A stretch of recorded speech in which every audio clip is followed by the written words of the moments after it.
My name is Sharon Noonan Kramer. I live in San Diego County, California. I have a degree in marketing, and 13 years ago, I published a little writing on the internet that exposed how it became a scientific fraud in U.S. public health policy, that it was proven mycotoxins in water-damaged buildings could never reach a level to harm anyone. My writing showed who all was involved in marketing this scientific fraud into policy for the purpose of causing insurer fraud in toxic torts. Because if people can't prove that the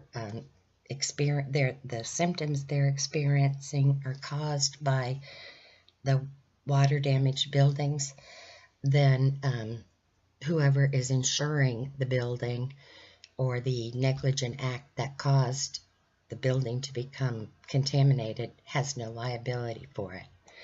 So when I wrote in 2005, I knew it was a really deep-seated fraud and that it was coming out of Washington, D.C.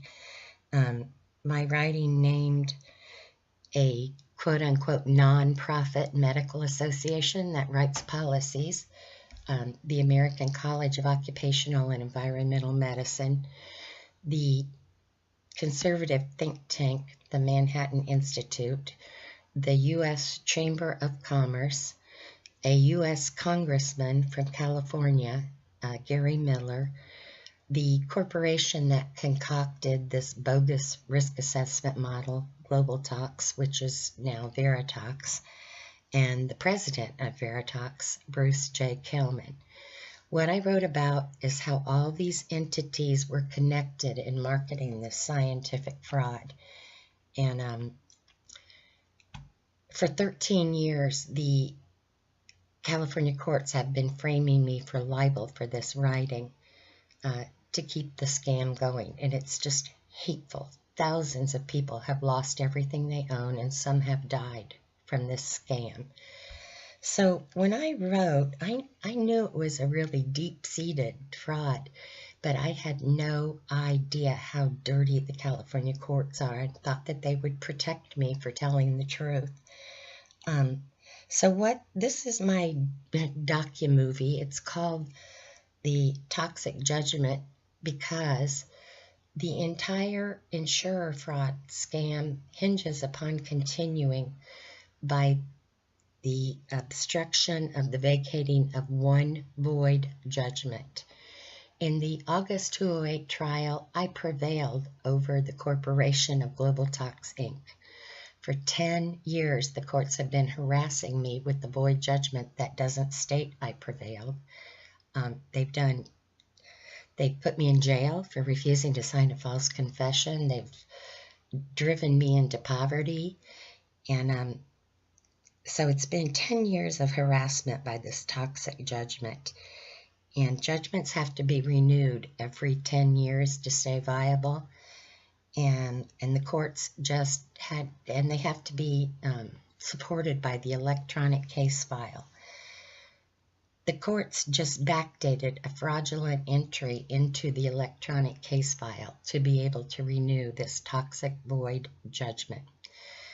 So this is what my docu-movie is about. I can't take 10 more years of harassment, criminal harassment in the courts just because I exposed a major fraud. People are going to continue to lose everything and die if these California judges and justices are not held accountable for the case fixing. There's videos in my little docu-movie. What you'll see is California Attorney General Javier Becerra lying that he would investigate this crime, and he's sitting right next to the Chief Justice of California as he says it, who she says on video she read the documents. So anyway, I need help. If I don't get this to light, the courts are going to continue to criminally harass me with a void judgment for another 10 years, and people are going to continue to lose everything they own, and some will die. Because I've been traveling in this weird world for 13 years of being a criminally harassed whistleblower, of government-backed junk science to commit insurer fraud, I've met a lot of good people who have also experienced the retaliation of the broken California courts. So people know that the courts have been harassing me with the void judgment for many years, and they know that they just renewed it. This is a shout out I got in a City Watch article, they're out of LA, about the harassment by the void judgment. So it's not, I want you to see this because I want you to know that there are a lot of people who know how dirty the courts have been allowed to become. So there are court reformers in California who understand the courts have been harassing me with the void judgment for many years and that they just renewed it. But they don't really, they only understand that this is one case. They don't understand the greater issue of the greater insurer fraud scam this is causing to continue by the toxic void judgment. So there are people across the nation who do understand that I exposed a massive fraud, and I haven't backed down the whole time the courts have been harassing me. In 2015, with the help of the medical director of OSHA, Michael Hodson, I was able to knock out one of the major legs of the fraud. ACOM stopped marketing this paper called Adverse Human Health Effects Associated with Molds in the Indoor Environment. They stopped marketing it as a position paper, meaning it's no longer portrayed to be the scientific understanding of thousands of physicians. So these people understand the fraud I exposed. The California people understand they're harassing me with the void judgment. And that's what this docu-movie is really about, is the toxic void judgment. It's the criminal heart of the scam. I'm not going to spend a lot of time explaining the greater fraud that the case fixing with the toxic judgment is causing.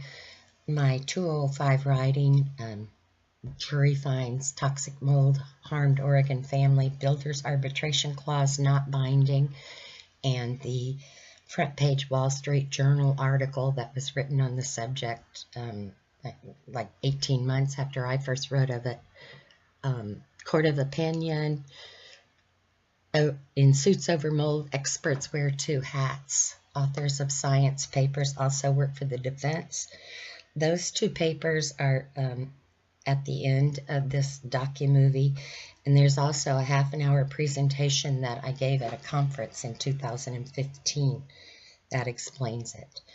What I want understood from this little docudrama is no one is prosecuting case-fixing judges and justices.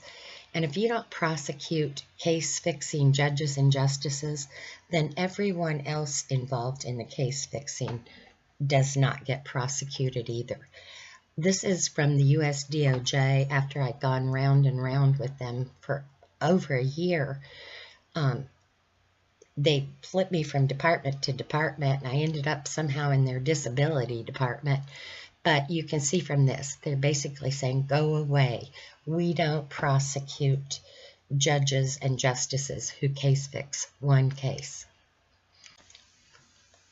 In California, the independent state agency, which is supposed to oversee the ethics of the California judges and justices, is called the Commission on Judicial Performance, CJP.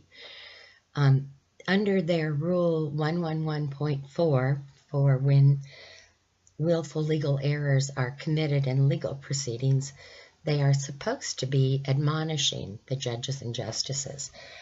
The common term for willful legal errors in legal proceedings is case fixing. They haven't been doing it at all. And so in 2016, some court reformer friends of mine, Kathleen Russell from Center for Judicial Excellence, Tamer Sakari, who's a political science professor, Barbara Kaufman, who's an attorney, and Joe Sweeney, who has Court Reform LLC, spearheaded an effort to cause the first ever audit of the CJP. It's 2 years later, and we're still waiting for it to start, even after the legislature ordered that it should go forward, because the CJP sued the auditor. And anyway, it looks like it's going to take place. But I filed my first complaint to the CJP in 2010, and the primary person who has been case fixing my case, her name is Justice Judith McConnell. She is the administrative presiding justice of the 4th District Division I Court of Appeal. She can make this crime stop instantly by recalling the appellate remitter and direct that the lower court should vacate the void judgment. She won't do it. So my first complaint was to the CJP in 2010, and Justice McConnell was chair of the CJP at that time. Needless to say, my complaint went nowhere. If and when the audit takes place at the CJP, it should help to correct some of the problems, but it's not going to stop the case fixing, and it's not going to remove the bad apples from the branch who have way too much power in the branch and are very well connected. Audits, the purpose of an audit is not to punish anyone, it's to give direction to state agencies and commissions how to change their ways, that they do a better job in the future. The only thing that's going to make a real difference in the California courts, because the problem is so deeply entrenched, are prosecutions. People think that, well, can't you just sue them in federal court? No, you really can't, because first of all, the Attorney General of California, if you sue the CJP and the judges, the Attorney General uses your tax dollars to defend them in court. You, as a private citizen, have to pay for it yourself. You have to find an attorney who, in most cases, is willing to commit career suicide because the judges are not going to be nice to them in other cases. And so it's just it's a real problem. And my matter alone it's a multi-billion-dollar fraud that's being enabled to continue by the judges continuing to harass me with one void judgment. It's not going to change until the California Attorney General's office changes.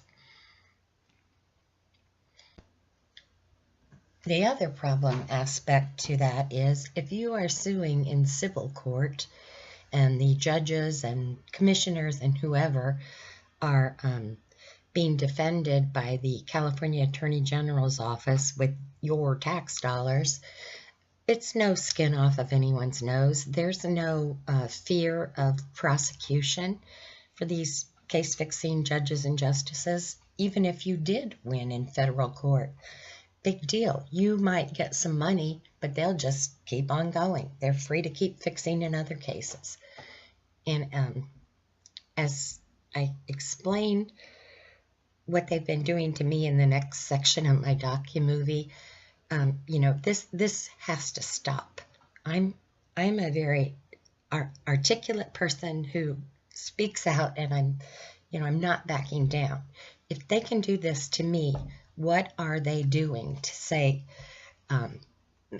parents, so they're just taking their children for CPS, or people who lost their homes in foreclosures, or we have a problem in California. It needs to change, and it needs to change with our Attorney General's office.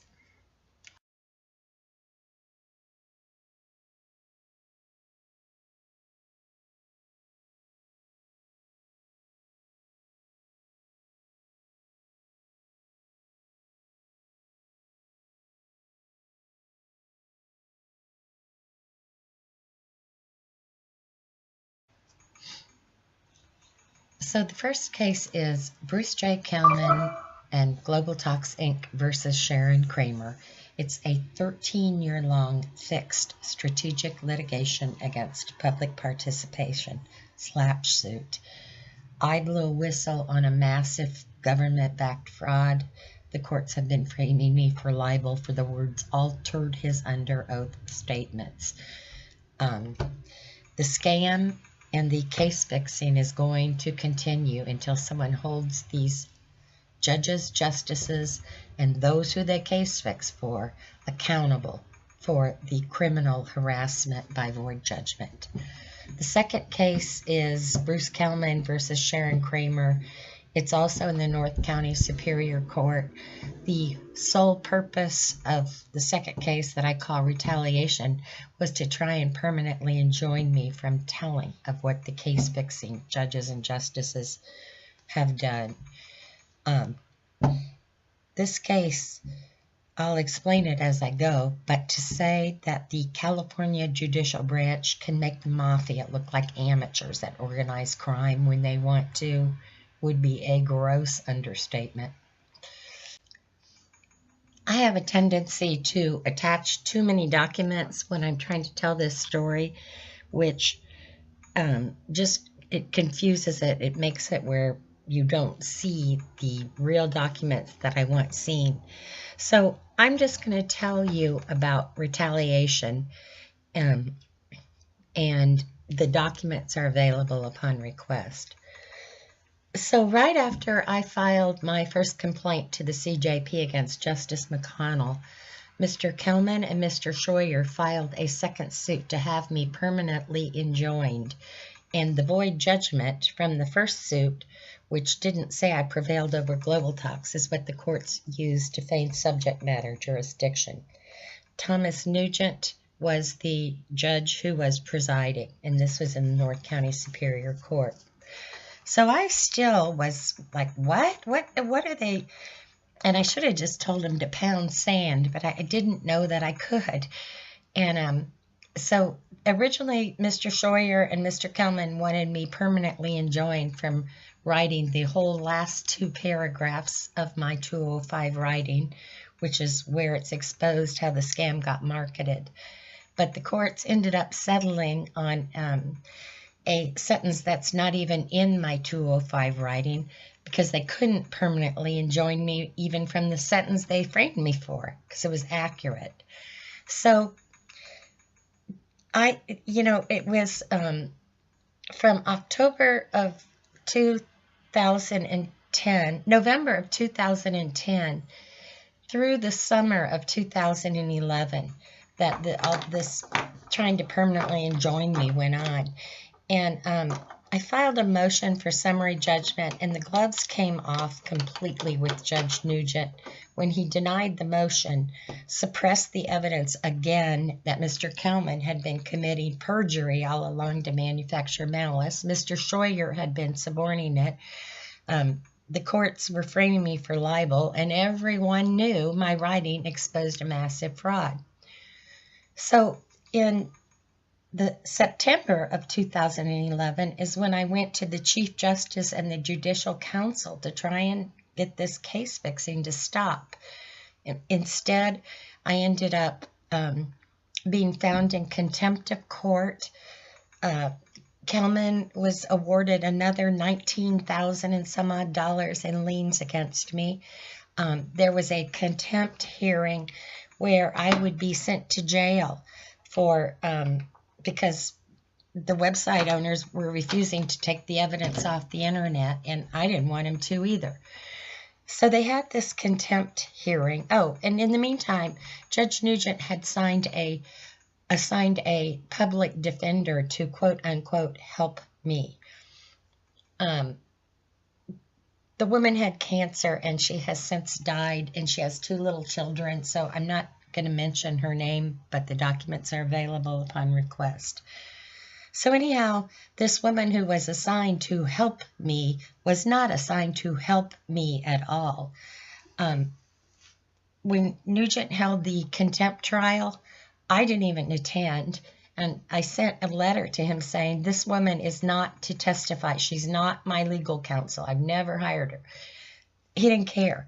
She testified, and they were talking about, well, she has to be charged with a 1368, which is, that's what public defenders have their clients charged with when they want them to be deemed mentally incompetent and taken down to a psych ward for evaluation.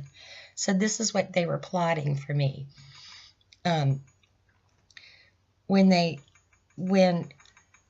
they concocted this false confession for me to sign that begins with the sentence, I do not believe Dr. Kelman committed perjury, when they all know he did, to manufacture a reason for malice, and the appellate court suppressed the evidence of it in the anti-SLAPP opinion and the after-trial opinion. So, of course, I wouldn't sign it. So then they sent me to jail. Civil contempt is not a crime. It's a civil penalty. While I was in jail, my civil contempt charge somehow morphed into a criminal contempt charge. After being in there for 2 days, they had me brought before Judge Nugent in handcuffs and chains and in prison garb. I had to ride on the bus shackled to a heroin addict to the court. And when I got there, this woman that was not my attorney was sitting at the defense table. Mr. Scheuer was there, and thank God my husband found that this hearing was going to take place, and he, my mother, and my sister were there too. If they hadn't been there, the stage was being set. They were going to take me down to the psych ward. The reason that I know this is what was planned, besides the other setup, is when people are released from jail, even after a court appearance, they're sent back to the jail and they're released from there. They had my clothes delivered to the courthouse. And but since my husband, they let me go from there. But when I got home, I found this private sector website that showed my civil contempt charge had morphed into a criminal contempt charge while I was in jail. And it took me 5 motions before Judge Nugent would order the sheriff's department to remove it. And it took the sheriff's department 6 months to remove it and remove it from my FBI record that they had given me while I was in jail. The sheriff department kept saying, oh, you know, a clerical error. We can't do that. We can't remove it. It was bullshit. They were plotting to have me deemed criminally and mentally incompetent for exposing this fraud. So after that, I still didn't shut up. And Mr. Scheuer filed for me to be deemed a vexatious litigant. They were using this void judgment the whole time that doesn't state I prevailed. And Judge Dahlquist, Robert Dahlquist, also in the North County Court, he's now the supervising judge, ignored the evidence that they were harassing me with this void judgment. No one had jurisdiction. And he issued a thinly veiled threat that I would be deemed a vexatious litigant if I didn't stop responding to Mr. Scheuer's motions to stop harassing me. So in the meantime, I waited for I waited for Nugent and Scheuer just to finish up what they were doing. I didn't even attend anything from there. They issued this void permanent injunction that I'm not to publish a sentence that's not even in my writing. And, you know, once the lower court was done with their rulings, I filed a notice of intent to appeal in the appellate court. And I waited for Justice McConnell to accept jurisdiction of the second case to hear the appeal. Then after she accepted jurisdiction, I filed a request that she prove her court have subject matter jurisdiction to hear the second case in retaliation. And at the same time, I filed a motion for the remediator to be recalled from the first case and the void judgment vacated. So I had them trapped as far as they were feigning subject matter jurisdiction in the appellate court the second time around based on the void judgment they wouldn't vacate the first time around. What Justice McConnell did instead, she refused to prove that her court had subject matter jurisdiction. They refused again to recall the remitter and vacate the void judgment from the first case. That was in 2013. Justice McConnell refused to be disqualified so I could have the matter heard in a different appellate court. And when I refused to file an opening brief in a court that refused to prove court subject matter jurisdiction, she just dismissed the case and the whole thing was swept under the rug. I filed a writ to the California Supreme Court and they refused to hear it. So this was all happening in 2013. This all happened between 2010 and 2013, and that's not even the whole story. But that's what I want you to understand about retaliation. They really can be more criminal than the mafia when they're hiding multi-billions of dollars of fraud. And what's so horrible about it is these are the people who are supposed to be in charge of upholding the law in this country and protecting people from criminals, not being the criminals.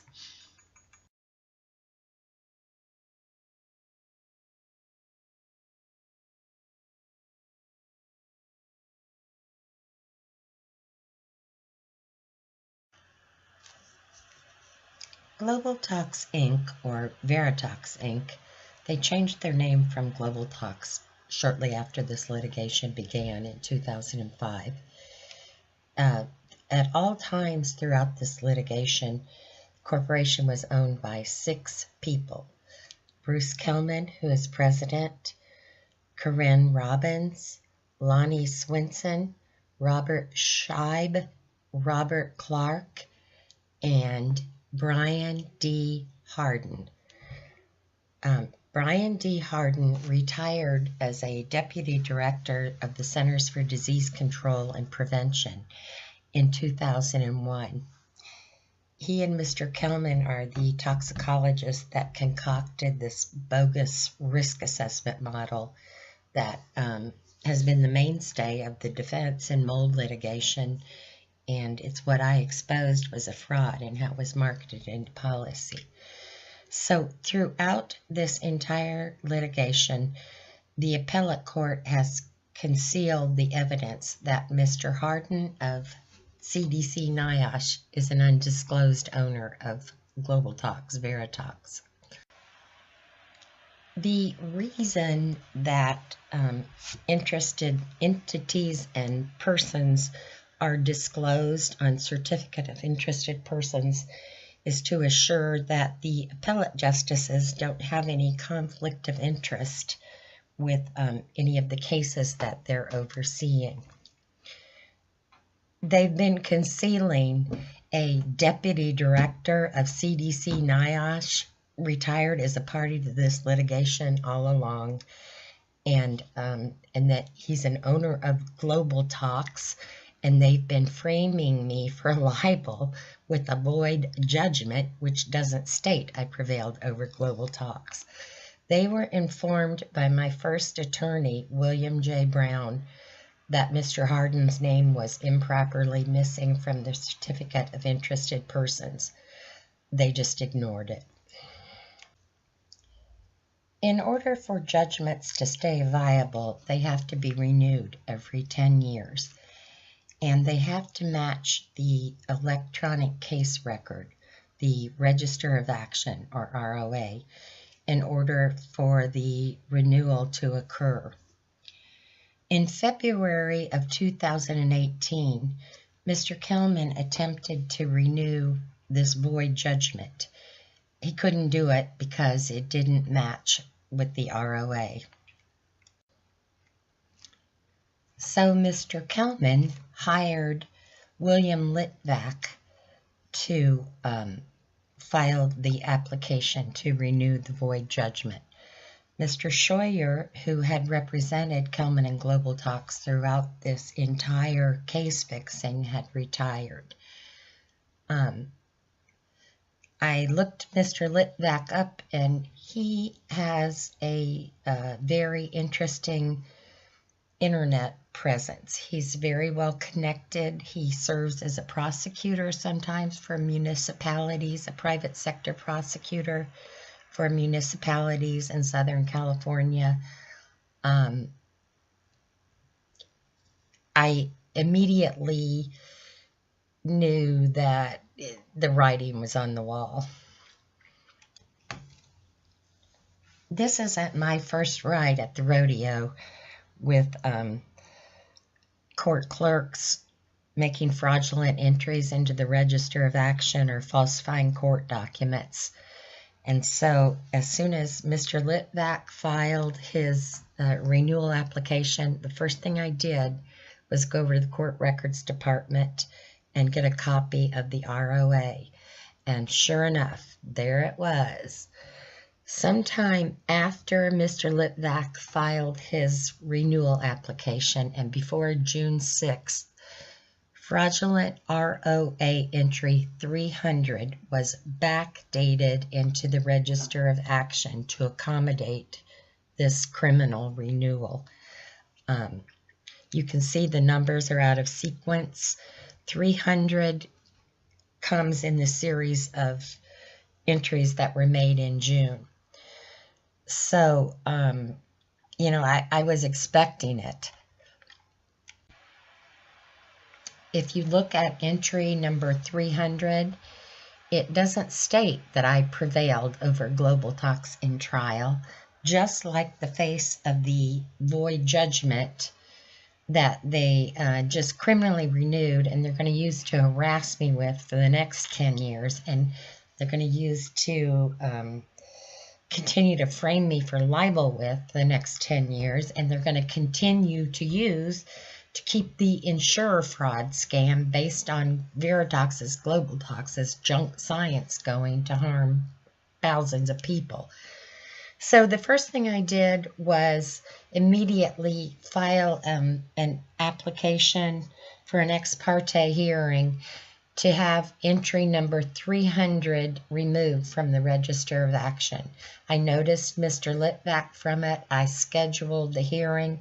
Then I got a call from the court clerk saying, Judge Moss says that this isn't something that can be done by ex parte. You're going to have to schedule that for August sometime. Well, we already had a hearing scheduled for the middle of July to, I made a motion to stop the renewal of the void judgment. So the fraudulent entry number 300 stayed in the Register of Action. We had the hearing in July. Judge Moss just ignored all the evidence that this is fraud, and the judgment was renewed.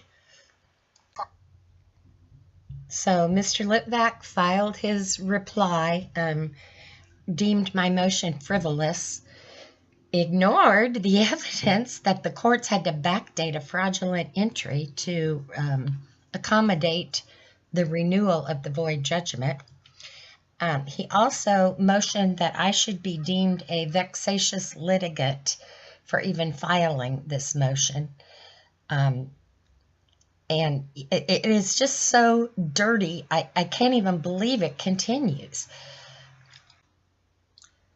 I filed my reply brief and specifically called out that the case fixing in the Fourth First, which left the void judgment in effect in their 210 appellate opinions, very sneakily, while framing me as libeling GlobalTox, which would include the CDC NIOSH employee who owns part of GlobalTox. I called it out in my reply brief. Nobody paid any attention.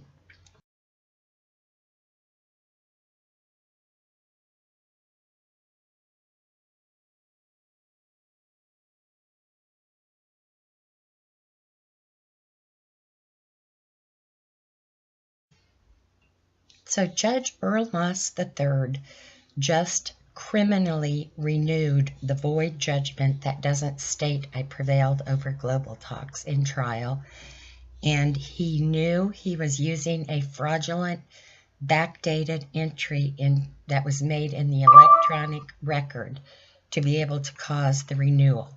Mr. Litvak knows it too. Judge Moss, in 2011, I motioned for this judgment to be vacated in his court, and he said, oh, he couldn't do it because the appellate court had left the void judgment in effect, but he could amend it to acknowledge that I prevailed. So in 2011, Judge Earl Moss III had the void judgment amended to acknowledge that I prevailed over GlobalTox in trial.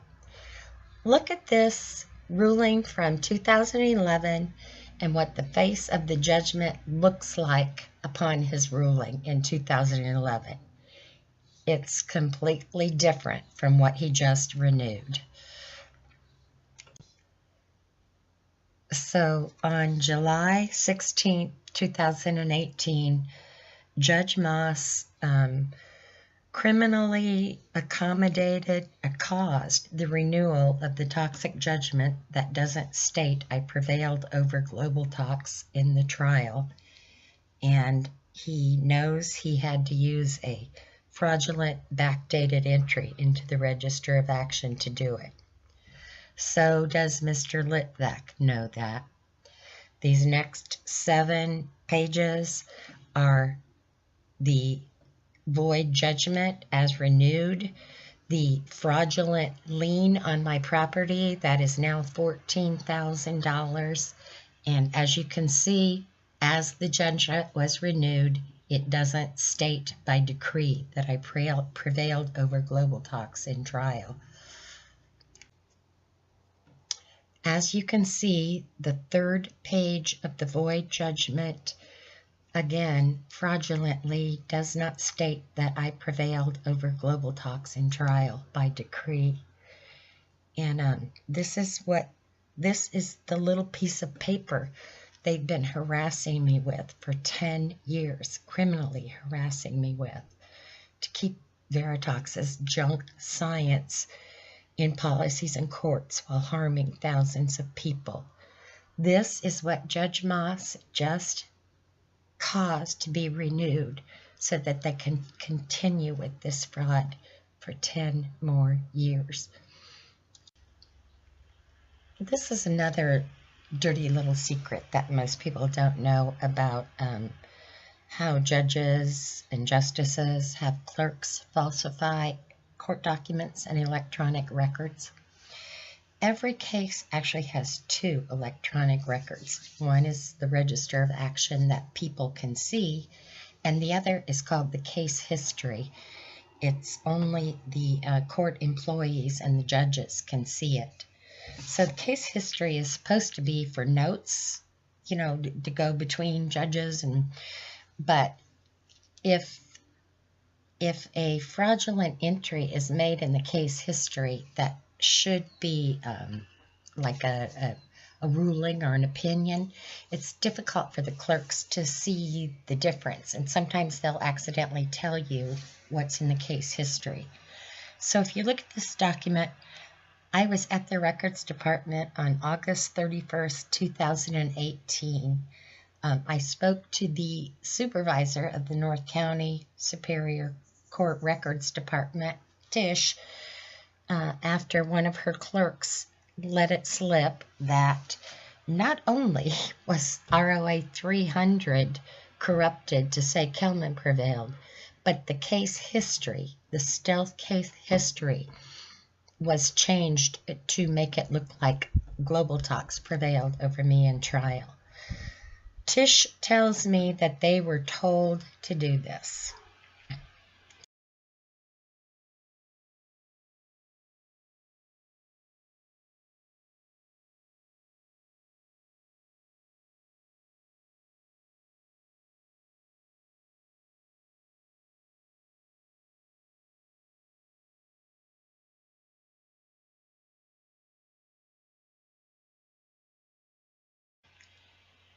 Okay, I know I haven't told this true story of case fixing a SLAPP suit in San Diego to cause junk science to be used in toxic torts all across the United States in chronological order. So I'm going to do just a quick recap here, and then I'm going to tell you how they created this void judgment. It took a village. So in 2001, Bryan Hardin retired as the deputy director of CDC NIOSH. He joined a corporation called GlobalTox, now Veritox, that was owned by Bruce Kelman and 4 other people. Mr. Kelman is, he's an old tobacco scientist. He served as an expert defense witness for the tobacco industry for years. You name an environmental exposure, he'll claim you can't prove it caused illness. So they concocted this bogus risk assessment model that I call the GlobalTox paper, or the Veritox theory, that claimed to prove mycotoxins in water-damaged buildings can't harm. That was in 2002.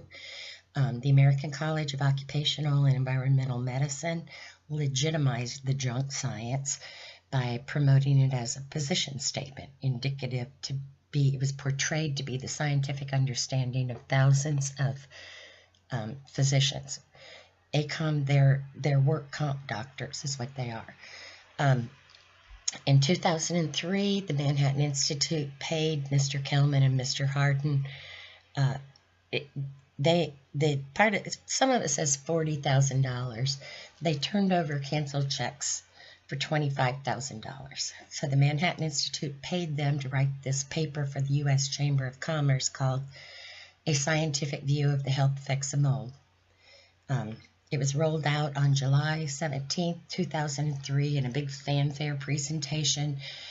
U.S. Congressman Gary Miller was the keynote speaker, and it was part of a presentation called The Growing Hazard of Mold Litigation.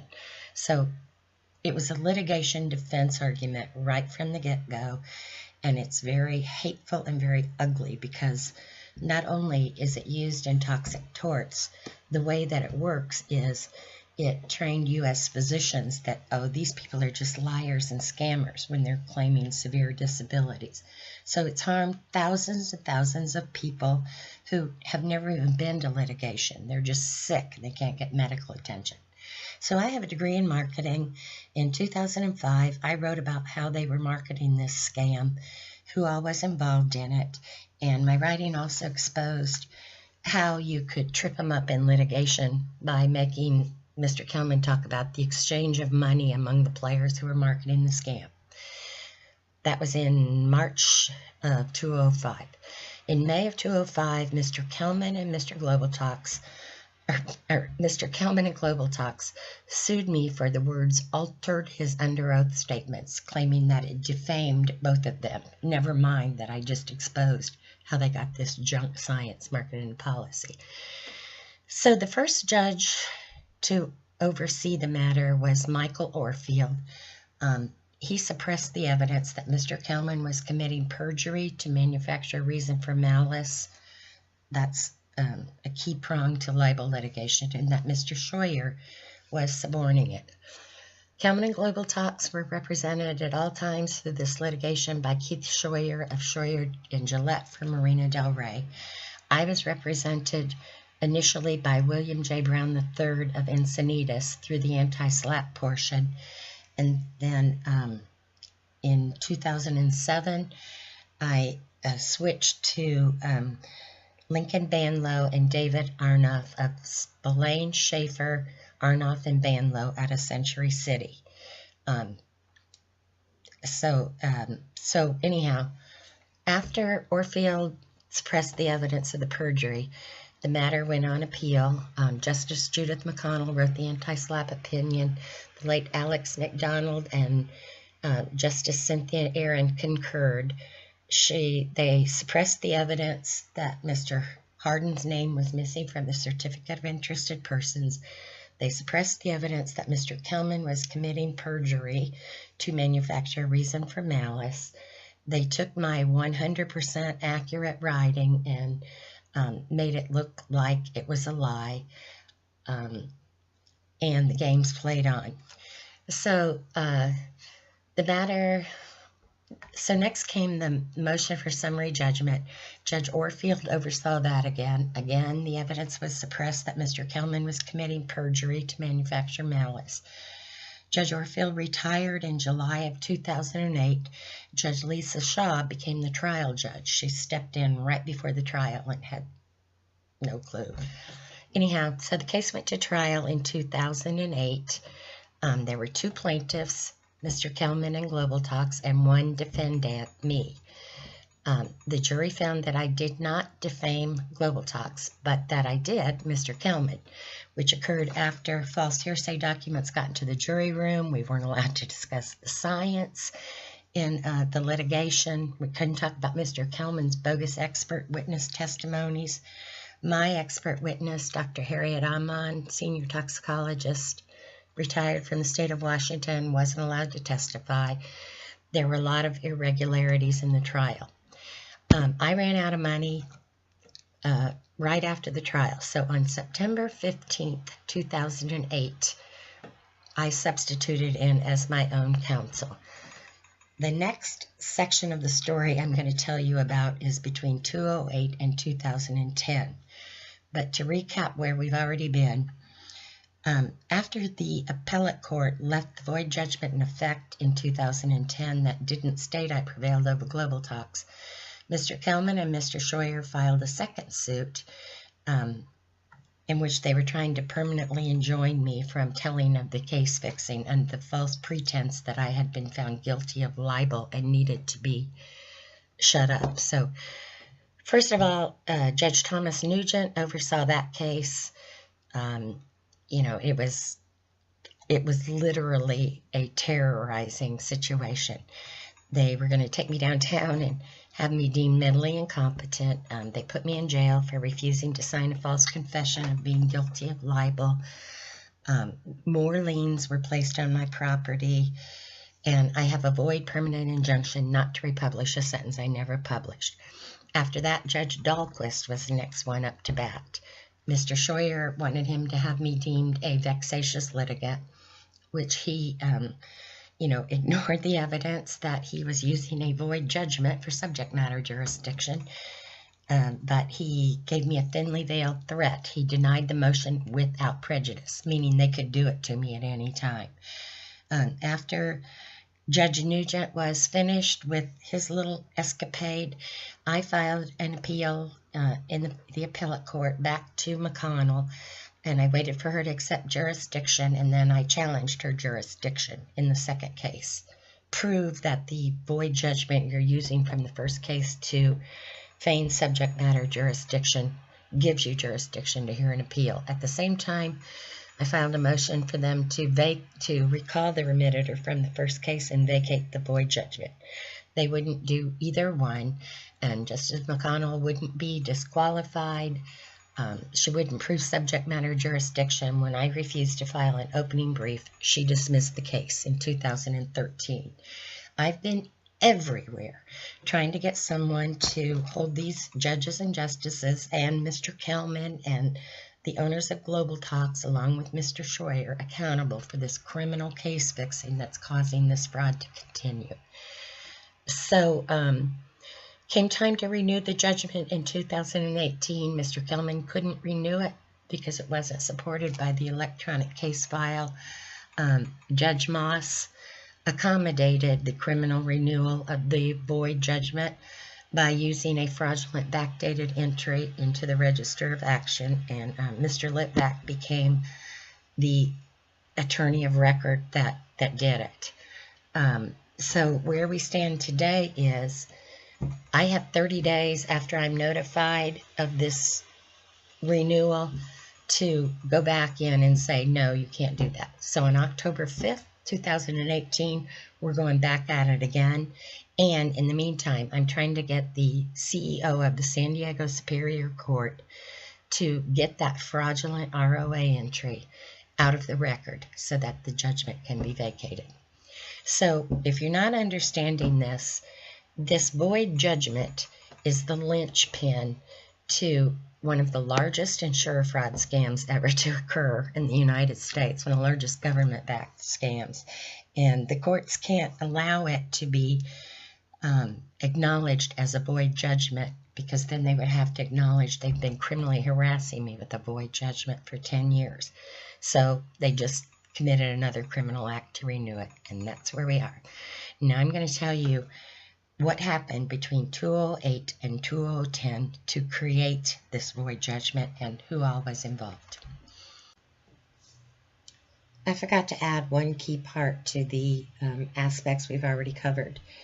In 2011, after Judge Nugent, Mr. Scheuer, and Mr. Kelman had already been harassing me for a year in retaliation by use of the void judgment from SLAPP, I composed a letter to the Chief Justice, Justice McConnell, Justice Huffman, who he was involved in the 210 anti-SLAPP opinion, San Diego Superior Court Clerk Mike Roddy, Appellate Court Clerk Stephen Kelly, and the Judicial Council members. And I put the letter on the internet, which I've already shown you the link of where it can be read. It's called, "Is the California Court Case Management System Being Used to Fleece the Taxpayer and the Toxic Mold Disabled?" So this is the document that they found me in contempt of court for, and I was sanctioned, or Mr. Scheuer and Kelman were awarded another $19,000 judgment against me. But what this also, within a year, or within a month, Judge Moss said he couldn't vacate the void judgment after the appellate court had left it in effect, but he could amend it, and that's when he added it to the face of the judgment that I prevailed over GlobalTox in trial. I could never do anything with it because it was still, the document's still in a piece of fraud with M. Garland 1218 written on it, and but it does show that Judge Moss knows he just renewed a void judgment that doesn't state true prevailing parties to a litigation.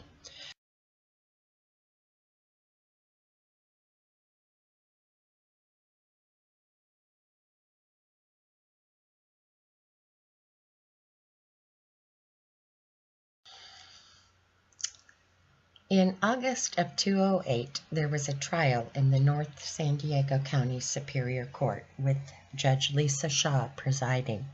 She had just stepped in days before the trial, and the scope of the trial was framed on Justice McConnell's anti-SLAPP opinion, which the mindset was, you know, I was just an unscientific, vengeful ninny who was attacking this great scientist, and so that none of the science was allowed to be discussed. It was like predetermined I was guilty of libel before the trial even started. So Judge Shaw, I'd never been in trial before, but she seemed a little goofy and distracted to me, but I didn't really know. And I prevailed over GlobalTox in trial, and Mr. Kelman prevailed over me. So I substituted in as my own counsel on September 15th, 2008. And 2 days later, it was published that Judge Shaw had been, she was publicly reprimanded for driving down the wrong way of the main street in Escondido, drunk driving. And I knew that this was her first and last defamation case as a civil court judge because she was being moved to family court. But this was like, oh, okay, now I understand. Anyhow, it became clear why she seemed so distracted in trial, and she was in and out of her court after this public admonishment. So I was a brand new pro per litigant trying to learn, and I don't type well, trying to learn the law of post-trial motions, right off the bat. Mr. Scheuer took extreme advantage of the situation. He crafted a proposed judgment in which it didn't state by decree that I prevailed over his client Veritox in trial. And on September 24th, Judge Shaw signed this document. I wasn't noticed that he had created it. I wasn't noticed that she signed it by her clerk, Michael Garland, and nothing was entered in the Register of Action. I kept calling Mr. Garland and saying, when do I get when do I submit my costs? When do we? Oh, Mr. Scheuer will notice you. So I didn't even see the void judgment until Mr. Scheuer submitted costs the middle of October, and I didn't know that Judge Shaw had even signed this proposed thing, and so I filed my post-trial motions, a motion for judgment notwithstanding the verdict, a motion for new trial, and a motion to strike costs. I was reading Witkins, and you either file a motion to strike costs or tax costs. So I was aware when I saw Mr. Scheuer's costs that they included the costs of his losing client, GlobalTox. But I filed a motion to strike rather than tax, and we scheduled post-trial oral arguments for December 12th, 2018, which was Judge Shaw's last day as a civil court judge. Oral arguments on December 12th, 2008, not 2018. December 12th, 2008 was Judge Shaw's last day as a civil court judge, were equally as challenging. I counted it when I go through the transcript. She cut me off over 50 times.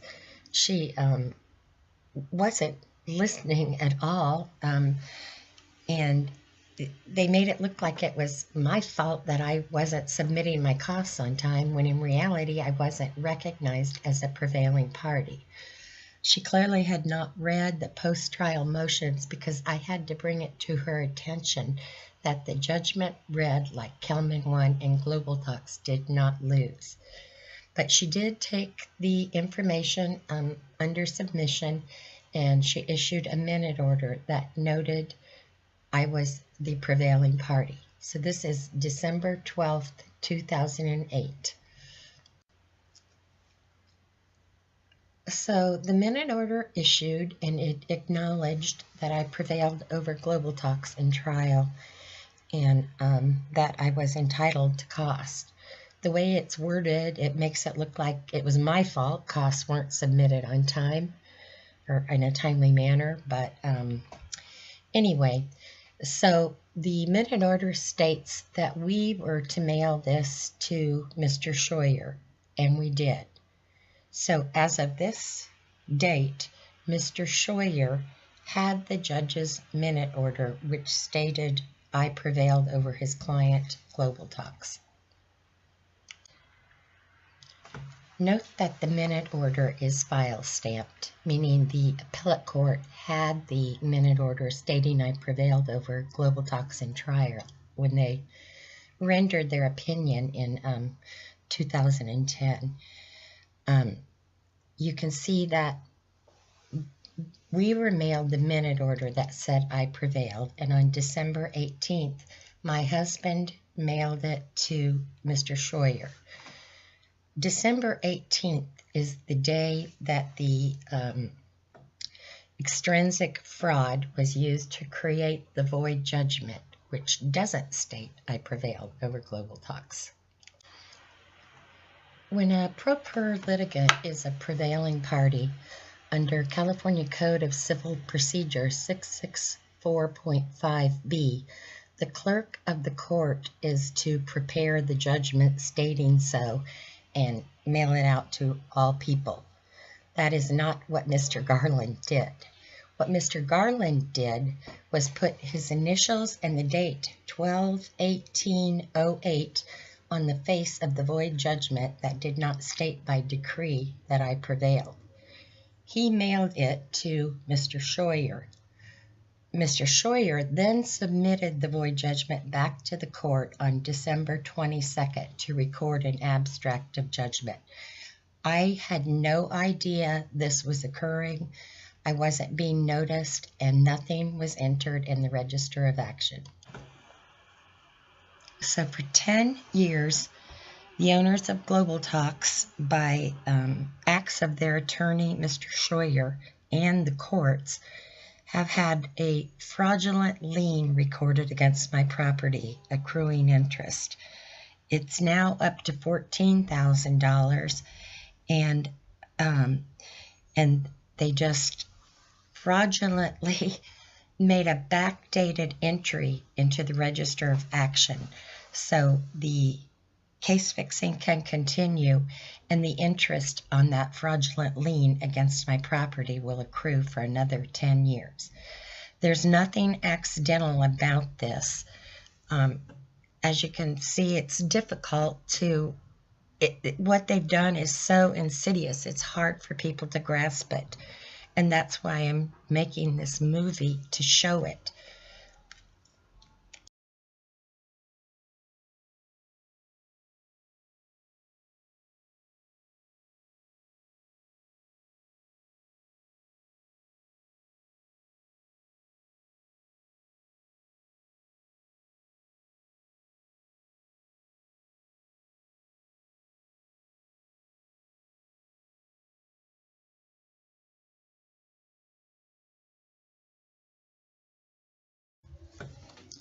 So I knew Judge Shaw's last day was December 12th, 2008.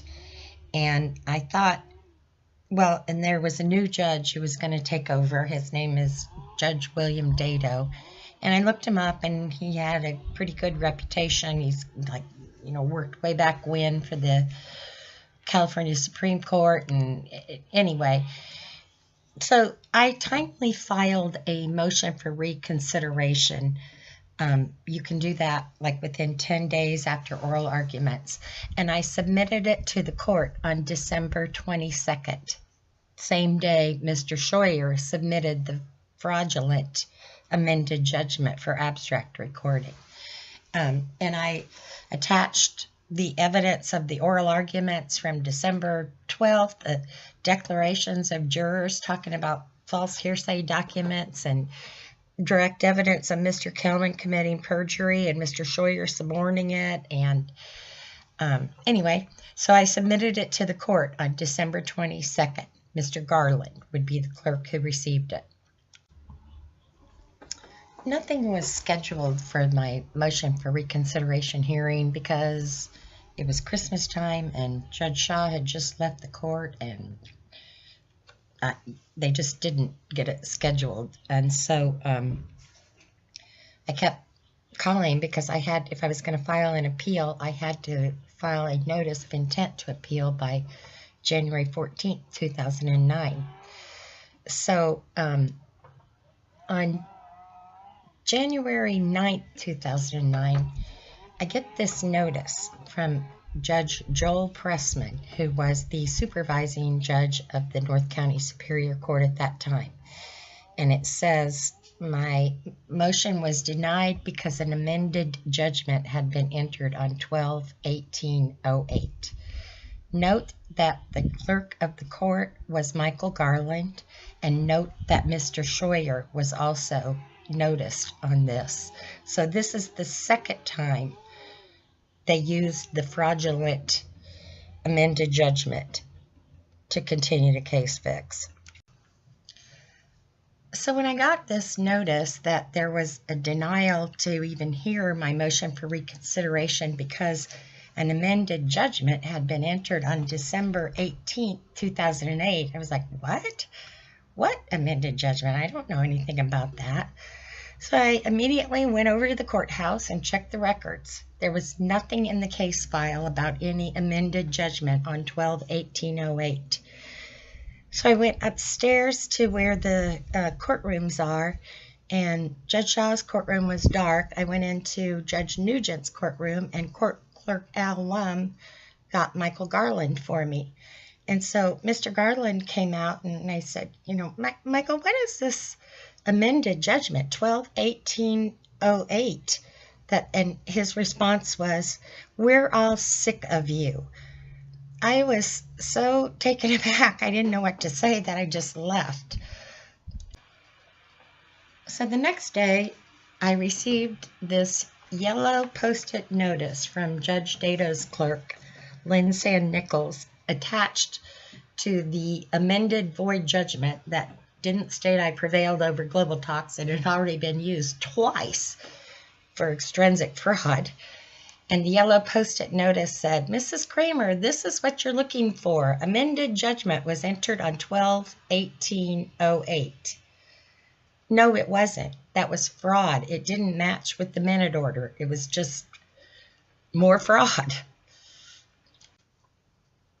So at this point, I didn't even know what the term void judgment meant or extrinsic fraud, or I just knew that a court clerk could not put his name and initials on a document and make the document different than what his judge had ruled just days earlier. And then a second judge could use the initials and the date on the document to deny a motion for reconsideration. And then I also knew that court clerks don't mail out notices of amended judgments by yellow post-it notice. And, you know, Garland's 12-18 amended judgment wasn't in the ROA. Pressman's 1709 denial wasn't in the ROA. Lynn's mailing me this amended void judgment by yellow post-it notice wasn't in there. And I had already had to file a notice of intent to appeal in the appellate court while they were playing all these games.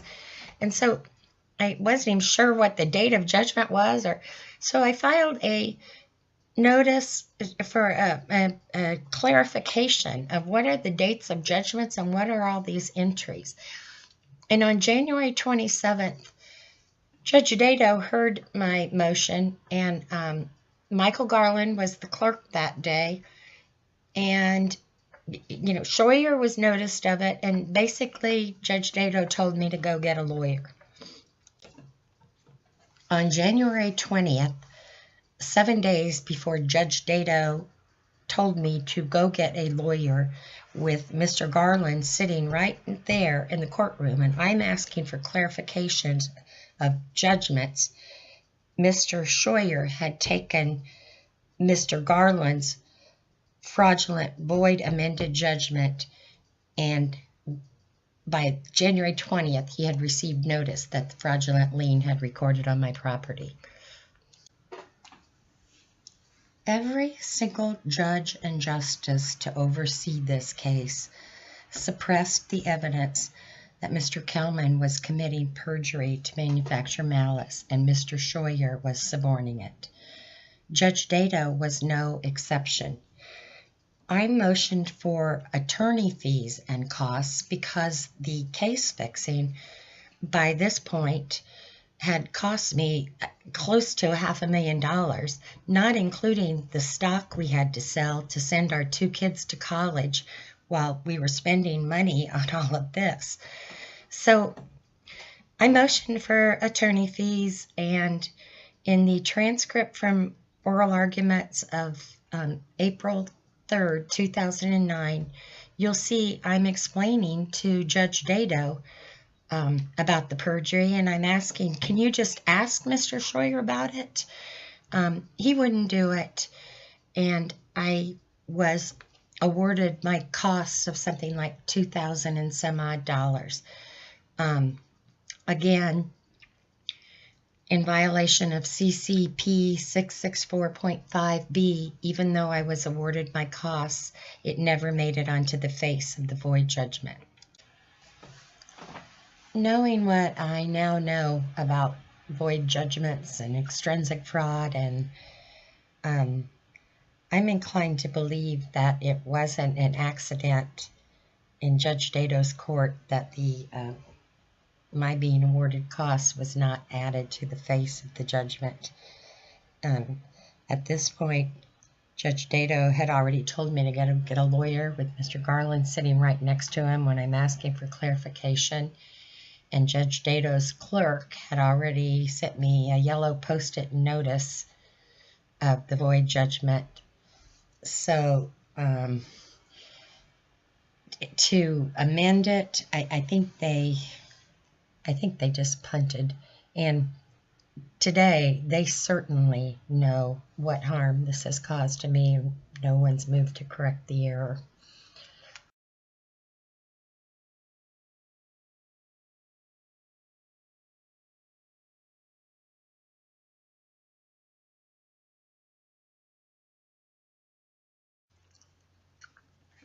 So the case went on appeal. This time it was Justice Patricia Binky, Justice Richard Huffman, and Justice Joan Iron who wrote the opinion.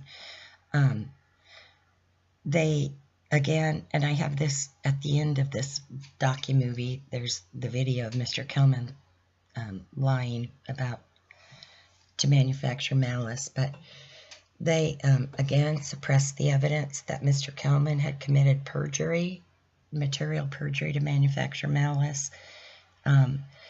There was never any question that my writing was correct. They, again, suppressed the evidence of that. And they, again, suppressed the evidence that Bryan D. Hardin, retired Deputy Director of CDC NIOSH and creator of the junk science I exposed, was an undisclosed party to the litigation. So this time when Mr. Scheuer filed his reply brief, he only disclosed that there was one respondent on appeal, Mr. Kelman. This is his certificate of interested persons.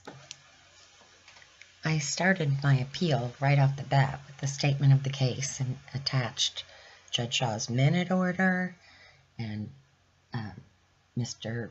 Garland's bogus amended judgment, what Judge Pressman did with it, what Lynn did with it with the yellow Post-it, and what Dato did with it, and that the judgment still did not state that I prevailed over GlobalTox in trial.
So this is how the justices and their clerks very sneakily left the void judgment in effect that didn't state I prevailed over GlobalTox, and made it look like GlobalTox was a party on appeal who prevailed in trial and prevailed over me.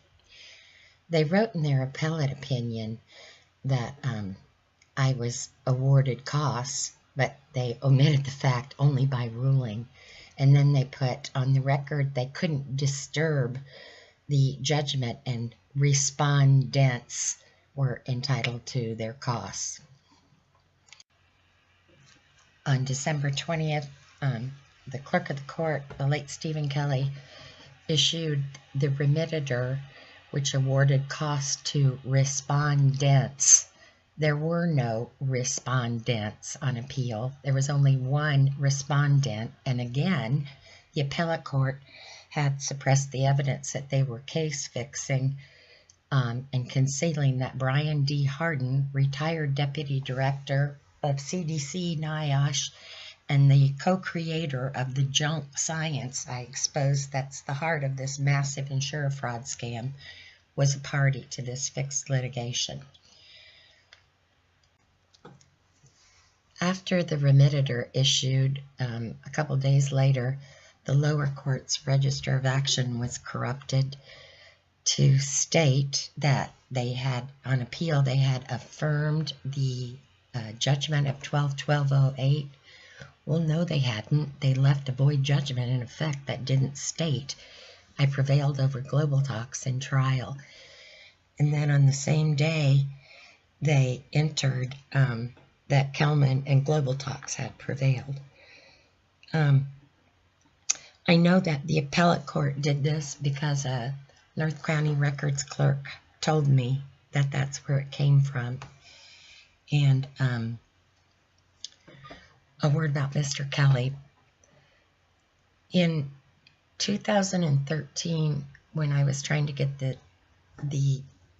get them to recall the remittitor for like the, I don't know, 4th, 3rd, 10th time and correct their errors, I was talking to Mr. Kelly a bit. This was in late January, early February of 2013, and he understood what was going on, and he understood they were not going to recall the remittitors.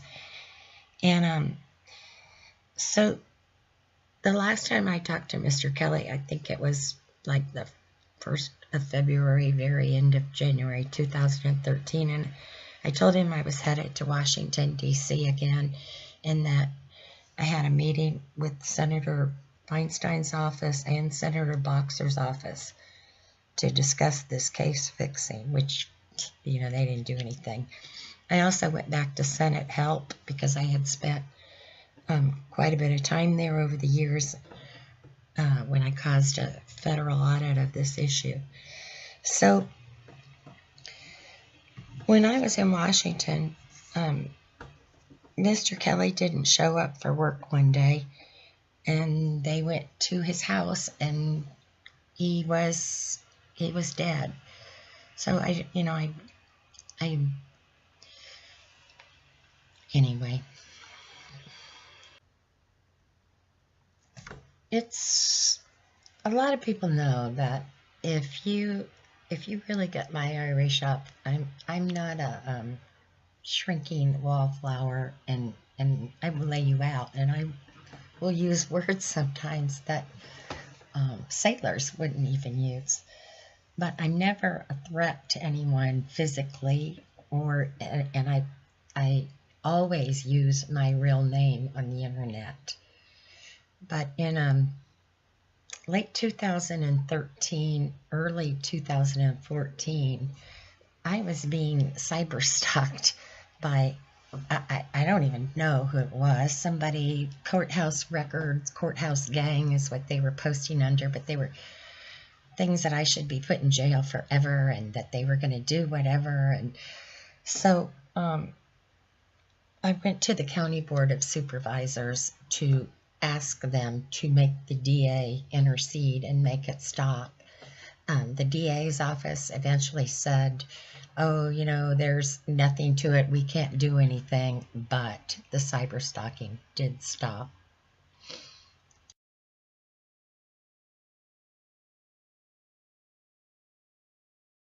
We do have one speaker this morning. I'd invite Sharon Kramer forward.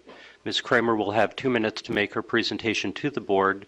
The only action the board may take is a referral to the Chief Administrative Officer.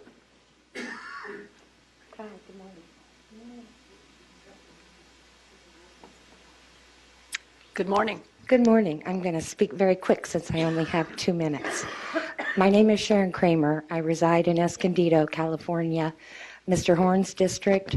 Mr. Horn knows a little bit about what I'm going to tell you because I ran into him at Kinko's one day in 2012. We had communication, and I've sent him subsequent documentation. I'm a 37-year resident of the County of San Diego, a wife of over 30 years, a mother of 2 grown college-educated daughters. I have a degree in marketing, and I'm a medical journal published author regarding conflicts of interest in United States environmental public health policy and California workmen's compensation policy.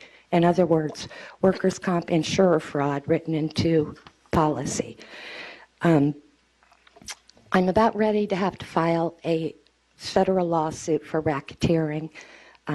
There's been, excuse my language, but there's no other way to describe what has been occurring in this county other than political prostitution. I've been a victim of that for now 9 years for exposing workers' comp fraud.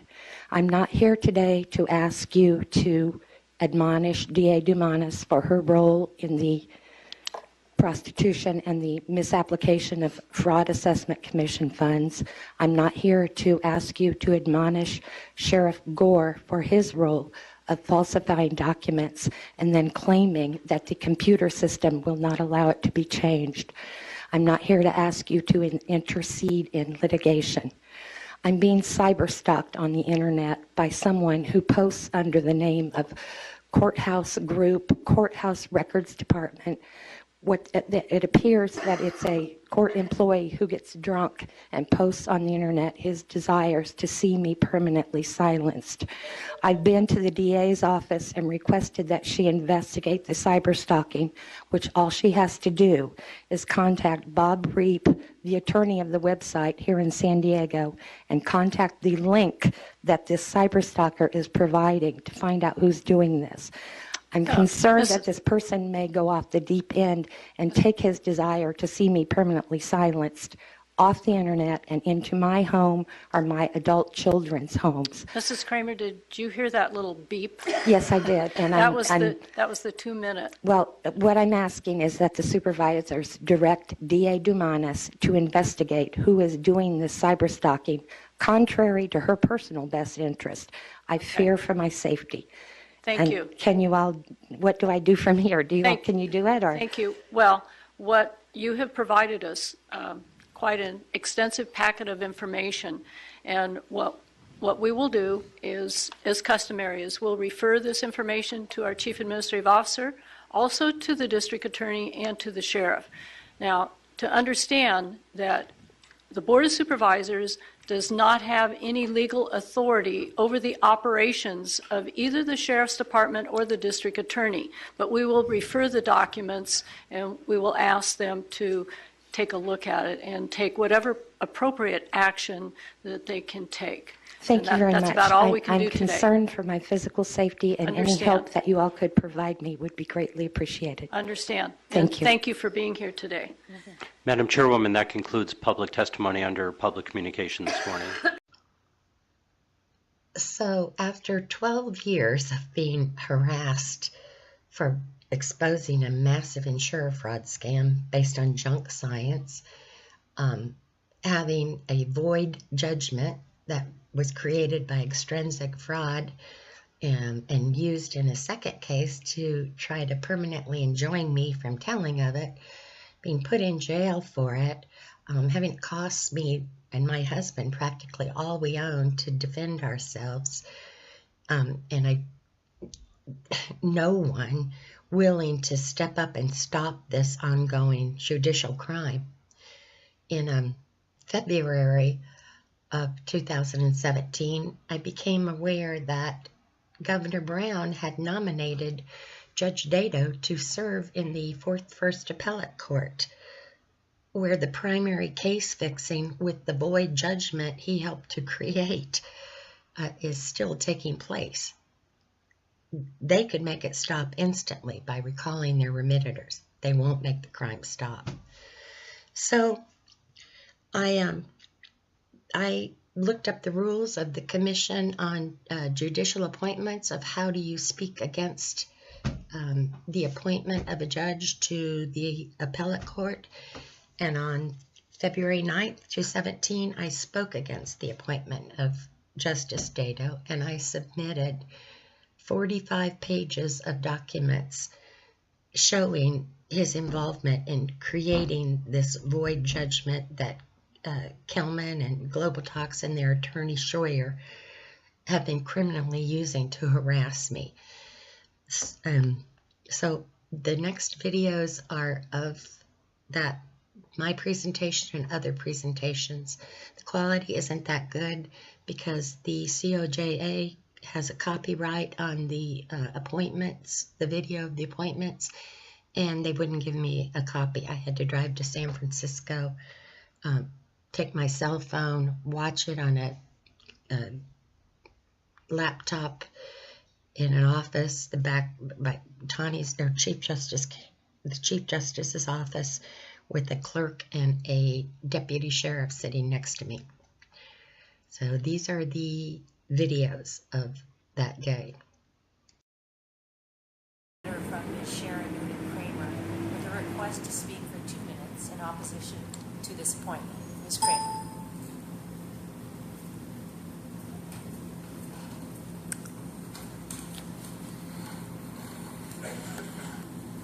Chief Justice, thank you for allowing me to come speak.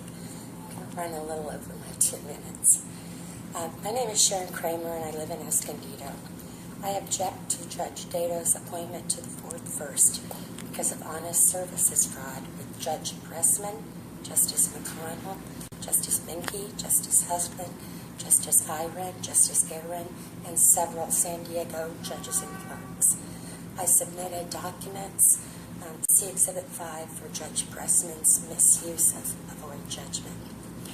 I have a degree in marketing and I am a medical journal published author regarding scientific misconduct when setting policies over disabilities caused by water-damaged buildings.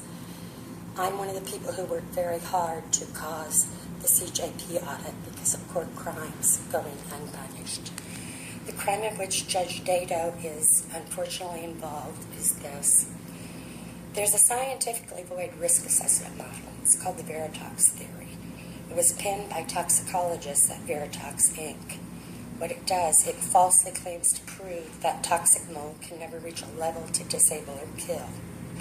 In 2005, I published a writing. It exposed how the Veritox theory was being mass-marketed into policies by joint unclean hands of the U.S. Chamber of Commerce, a think tank, a U.S. congressman, a medical association, and the owners of Veritox, Inc., who are toxic tort expert defense witnesses for the United States Department of Justice, other government agencies, and insurers.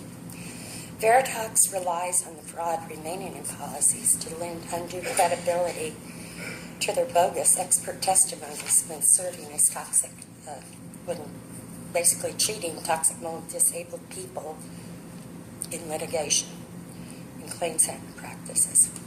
In 2005, Veritox and their president, Bruce Kelman, sued me for libel for the words altered his under oath statements in the writing. With all due respect, Chief Justice, your courts have spent 12 years harassing me and framing me for libel for those words by the creation and continued usage of void judgments, fraudulent liens, and fraud-concealing remitters. On April 3rd, 2009, in violation of Code of Civil Ms. Procedure... Noonan Kramer, I'm aware and have read your 45-page letter regarding this opposition, and you've been given 2 minutes, and you're over that now, so I'll give you 30 seconds to state in summary your position as to the confirmation of Judge Dato. 30 minutes, ma'am. 30 seconds, ma'am. Please proceed. Judge Dato violated Penal Code 134. If the Chief Justice read my 45 pages, she saw Garland's amended judgment, Lynn mailing it to me, Pressman using it to deny a motion, Dato refusing to explain the fraud, then leaving it in effect, the appellate court falsifying their opinion, the remitter being falsified, the electronic record being falsified after the appellate opinion, the Judge Nugent using it with Mr. Scheuer and Mr. Kelman to try to terrorize me into silence, Justice McConnell refusing to be disqualified so I could have this matter heard in another appellate court. And apparently, all of this case fixing doesn't matter to our Chief Justice. You just heard me explain how many lives are being devastated from it. It's just unreal that this is how the California courts are run. Watch Lynn's face in this next segment.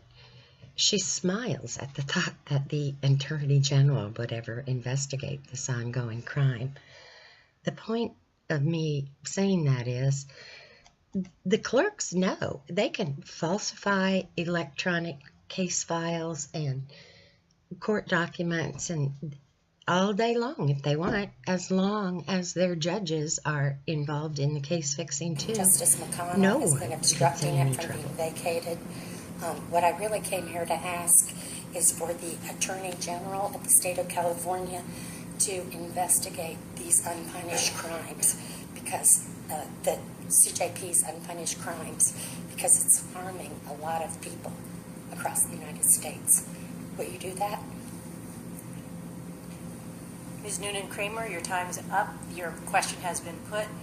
We appreciate your letter, and that's the end of your presentation today. Thank you, ma'am. Thank you, Chief Justice. I hope that you will take my words seriously. Thank you. You're welcome.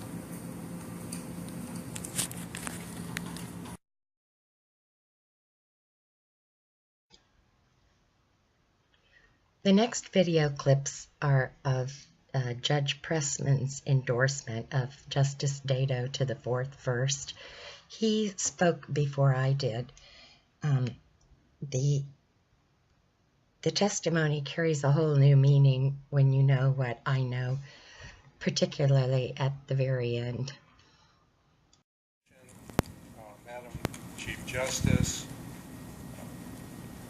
Senior Presiding Justice, and Mr. Attorney General, my name is Joel Pressman. I'm a friend and colleague. I've had the great opportunity to work with Judge Dato, and I am honored to be here to promote his nomination to the 4th District. I have worked along with Judge Dato after he was appointed in 2003. He came up to Vista where I was supervising judge. In Vista, as supervising judge, I got to know Bill as a first family law judge, then a civil judge, and he also conducted the drug court. I became familiar with his temperament, his ability, his kindness, and his wisdom. He has an impeccable demeanor and impeccable generosity of learning and style. Bill took each assignment that we gave him with joy and with enthusiasm. Judge Dato and I were next door neighbors in the Hall of Justice when he came down here for his civil assignment, an independent civil assignment. Bill's chambers were right next to mine. I was the luckiest judge in this court. I had the smartest, brightest, most learned judge next to me as a resource, and I used it often. Bill is a brilliant scholar of the law. He is also generous with his knowledge and with his time. He was my ultimate resource, and I ultimately sought his opinion and perspective on many of our difficult and complex cases. Sometimes he would even cite dissents in some ancient case that the Supreme Court decided off the top of his head that I had never heard of. But I need to repeat that Judge Dato is one of the smartest people I've ever met. And I have grown to know his vast knowledge of the law and of history. And the extent of that knowledge is absolutely amazing. I often had the pleasure of walking with him during our lunch break and talking with him. He introduced me at one time to a gourmet taco restaurant called Taco Express that we went to just about every day. Bill truly loves life and engages in it. He knows how to keenly pursue with enthusiasm justice as well as his pursuit of cheap Mexican food. I remember fondly one day when Judge Dato and I were both handling rather explosive and high-profile cases. He was handling a case dealing with shutting down the 4th of July fireworks. I was dealing with the competing interests of the children, the seals, in the La Jolla Cove. Bill's solution to how we were going to handle the fallout from these cases was to cut out paper arrows and place them in the windows in opposite directions so that whoever was taking the shot would go to the other chamber. Has the admiration and loyalty of everybody he's worked with, including his court staff, and Lynn, his effervescent court clerk. At his core, Judge Dato is a decent, humble, conscientious, hard-working jurist.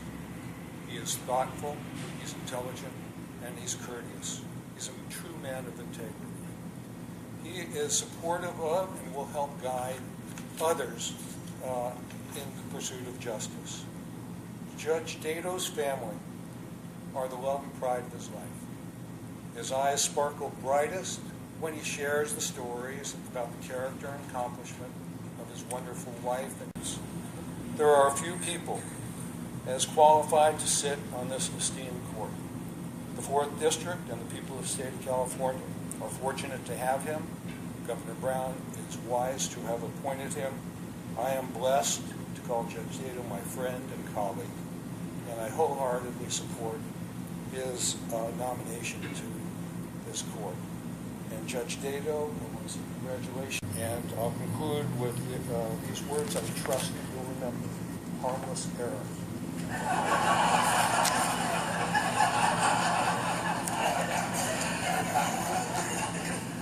Thank you, Judge Pressman. Wise words.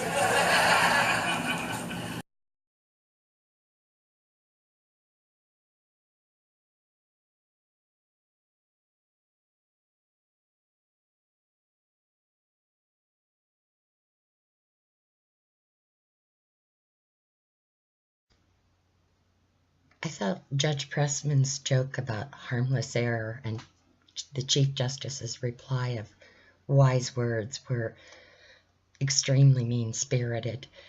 But the Datos don't know it, but Mrs. Dato works very closely with one of our best friends.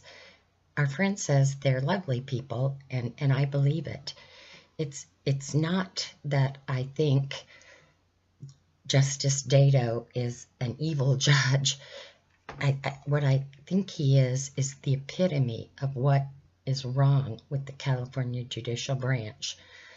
The jurists have lost sight that their job is to uphold the Constitution and protect the people rather than protect their peers and protect their careers. D.A. Dumanis endorsed Justice Dato as a team player.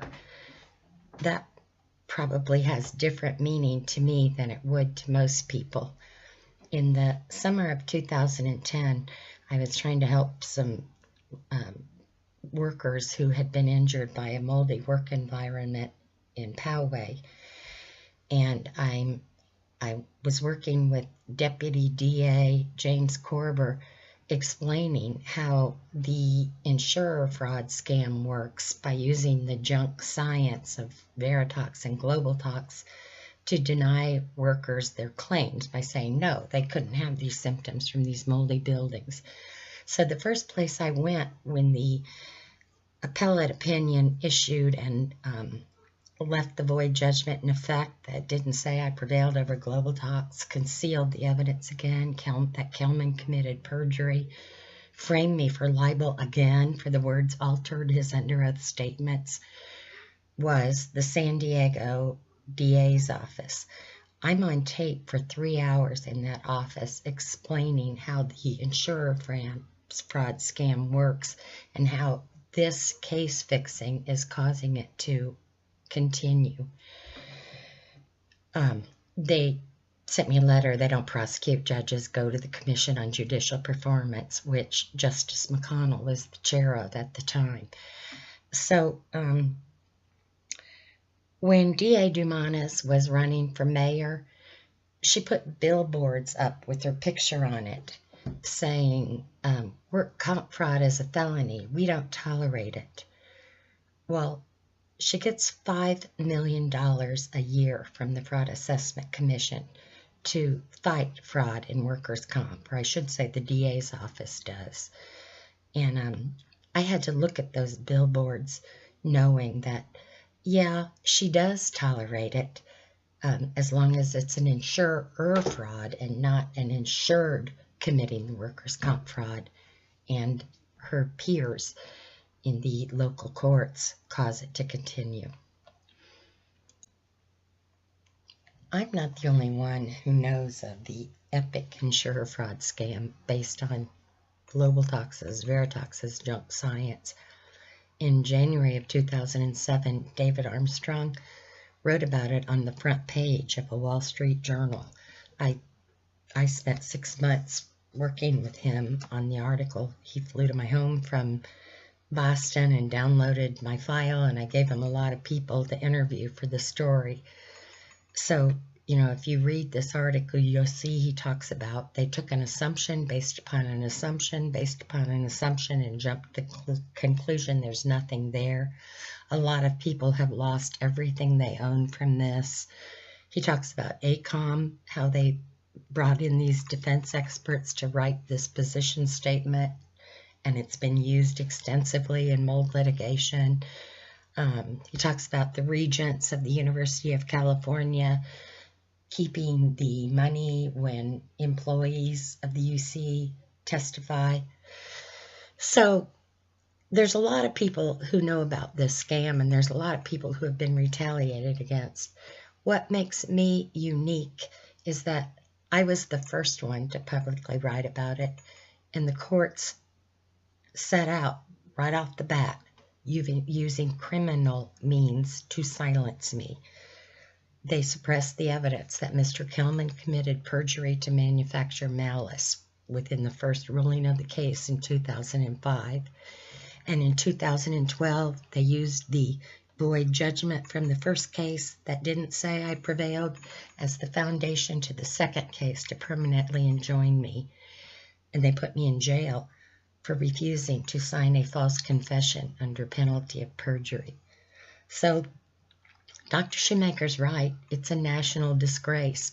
But what most people don't realize is the void judgment that the courts have been harassing me with for 10 years and just criminally renewed by backdating a fraudulent entry into the electronic case file is also a criminal abuse that aids the bigger scam to continue. The courts can't allow the void judgment to be vacated, or I should say the judges, without acknowledging that it's a void judgment. And they've been criminally harassing me with it with Kelman, GlobalTox, and their attorney, Mr. Scheuer, now Mr. Litvak, for 10 years. So instead, they just criminally renewed it to harass me for another 10 years. I'm going to have to look over my shoulder every day wondering what might be coming next. Are they going to try to enforce these liens? Are they going to try to take my home? Or, but equally as bad, every morning for the last 13 years, I've had to wake up knowing somebody's life is being devastated somewhere by this fraud being able to continue. And the courts have given me another 10-year sentence of having to wake up to that every morning. I can't take it. Try and assist in that regard, but we'll dig into it here. Okay, thank you. I appreciate it. Next up, we had Jared Dussault, and I'm guessing that you're going to go ditto. I'm kidding. So yeah, like this really severe. I've had to call the ambulance because my brother will literally collapse and stop breathing and grip his chest in pain. And even one day my mom she started throwing up, and eventually she just wouldn't respond to me, so I had to call an ambulance. And I can't drive yet, so I had to get a cab from my grandmother and get my sister from school. And it's just destroying. Like, my brother, he has to carry an inhaler everywhere he goes, and he's always complaining of chest pains. And I know we lost like everything we own, like in that apartment. And like when they're scraping the mold off, the spores, they're 100 to 1,000% more elevated, and they get on everything. And one day we went there, and there was a police officer there, and they literally called the police before we got there so they could have the maintenance just in there painting over everything, scraping it off. And the police officer is just standing there like intimidating us and allowing it to happen. And then that day, like, because the golf cart was right next to my brother, he was around it, he collapsed and he couldn't breathe because of the exposure just from that. So. Well, we'll get to the bottom of it. Thank you for bringing that to our attention. And I just want to say, you know, it's very difficult to share a personal story, especially one that involves your home, involves your health, involves your family, and it's difficult to share. It's sometimes intimidating being up in front of a whole bunch of people on TV, all that kind of good stuff. And don't misunderstand what we're saying. We're interested, we get it. There's just more than we can solve right here, right now, but we're committed to looking into the issue, and we appreciate you being courageous and speaking about it. So thank you. Thank you.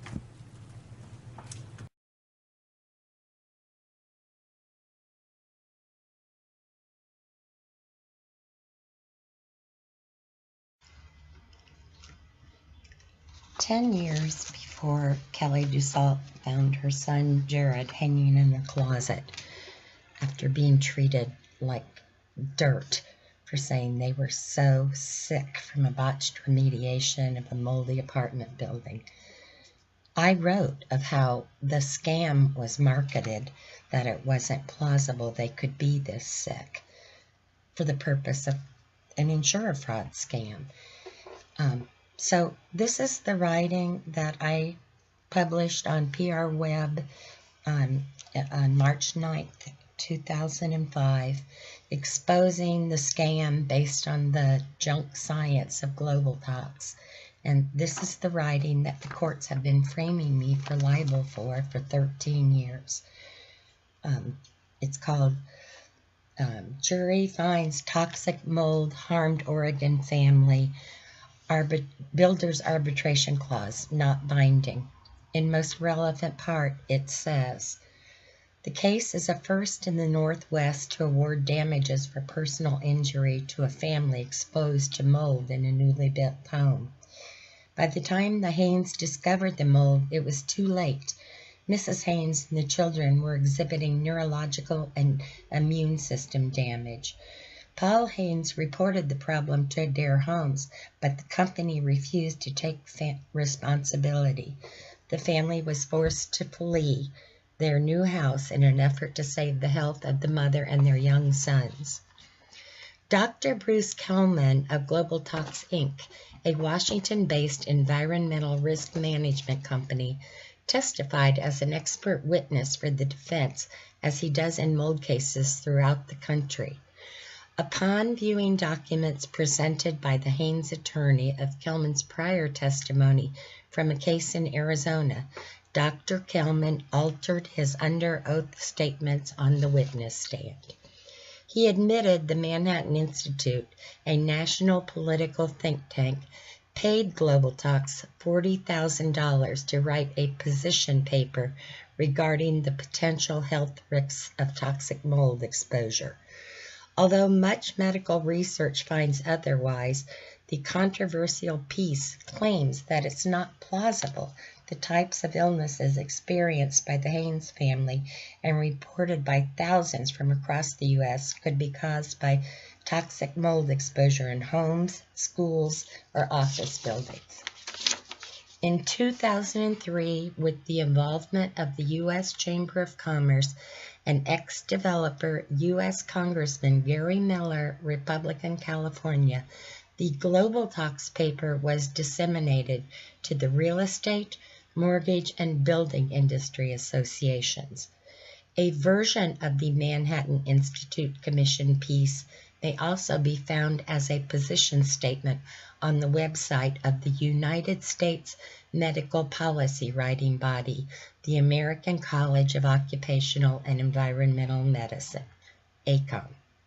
So what I exposed is how GlobalTox was able to get their junk science risk assessment model marketed to policies by a quote-unquote nonprofit medical association, ACOM, a think tank in the U.S. Chamber of Commerce, along with the California congressman, and how these people were all tied together to market this insurer fraud scam, that it's proven the toxins in moldy buildings can never cause these symptoms. When you know this, it's not a very funny, harmless error that the courts are still, to this day, framing me for libel with a void judgment which fails to state I prevailed over GlobalTox, Veritox in trial. So every time an employee of the University of California testifies as an expert defense witness for the insurer or for government agencies, while citing the junk science of GlobalTox, which says the illnesses of Jared and his family are not possible, the regents of the university keep over half of the money from the testimony. Governor Brown has known about the case fixing of the SLAPP suit to keep this fraud going since 2011.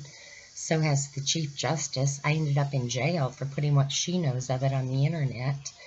And it's just disgusting that not only would no one work to stop this, they would promote one of the judges involved with it to the primary reviewing court where the case fixing continues.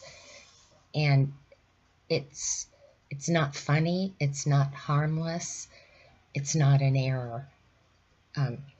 Mike Roddy he knows his court clerks are falsifying court documents and electronic records to enable this scam to continue.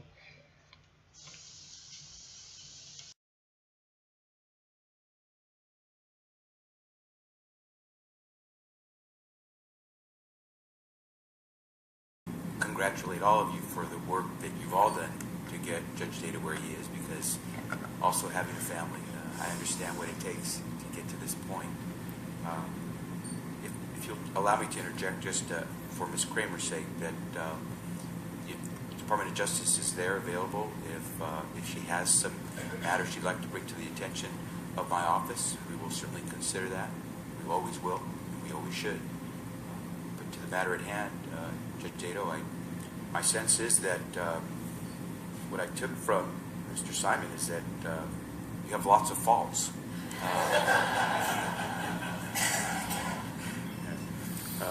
But then when I believe Judge Pressman mentioned that you eat cheap tacos, your stock went up. So at the end of the day, I think Judge Pressman was speaking to us when he talked about harmless error. So I think my questions, Madam Chief Justice, are very few, because I suspect we're in the realm of extremely harmless error if we look forward to the opportunity to elevate Judge Dato to the 4th District. So, Judge, I wish you the greatest of luck. I hope you continue to do things as a justice as you did as a judge to earn you such accolades. And I think at the end of the day, the people of California will be well served if that's the case. Thank you, Mr. Attorney General. Thank you, Judge Dato. I have no questions. Thank you very much. Judge Dato, I have a question. I so rarely have an opportunity, but I wanted to ask you that I noticed in your background that not only have you worked for Justice Weiner, but you also worked for Justice Bryan and Chief Justice Byrd. And I wanted to know how, if at all, those early experiences will shape you as an appellate justice. Incredibly so. And I was going to, and I will comment on this perhaps in a few minutes in more detail, but it was really my experience as an extern first at the Supreme Court and then as a research attorney that convinced me that, first of all, appellate law, and secondly, the possibility of serving as a judge was something that I wanted to pursue in my career. And although at that point in time, we're talking about late 1970s, early 1980s, it was a long way off. It was something that so energized me. Attorney General Becerra did follow through with this pledge as far as I had contact with Alberto Gonzalez of the California DOJ, who is the person who was supposed to do the vetting for the Attorney General before the appointment of Justice Dato to the fourth first. So after much pushing, I was able to get an appointment with Mr. Clifford Zoll of the Public Crimes Unit in Sacramento. On March 9th, 2017, I drove to Sacramento for this meeting, and Mrs. Dina Padilla, a friend of mine who lives there, went with me as a witness. I spent most of the hour asking more questions about how things work than actually giving the crime report. But Mr. Zoll was able to grasp that the courts are harassing me with a void judgment that doesn't state I prevailed over GlobalTox in trial, and that Justice Judith McConnell, the presiding justice of the 4th District Division I Court of Appeal, is compounding the problem by refusing to recall the remitted or correct the legal error. He was able to understand that the void judgment was then used in a second case to try and permanently enjoin me, and that Judge Thomas Nugent used it to put me in jail when I refused to sign a false confession. We left with the understanding that I would get the information together and get the crime report back to him. I also had some contact with Laura Stuber, who's a senior policy advisor for Becerra. I've informed Mr. Zoll and Ms. Stuber that I have my crime report ready to give to him. I can't even get a call back. So this document is me informing Attorney General Becerra again that the fixed SLAPP suit that's been going on for 13 years has now just morphed into a 23-year fixed SLAPP suit by the recent renewal of the void judgment by use of corrupted ROA entries.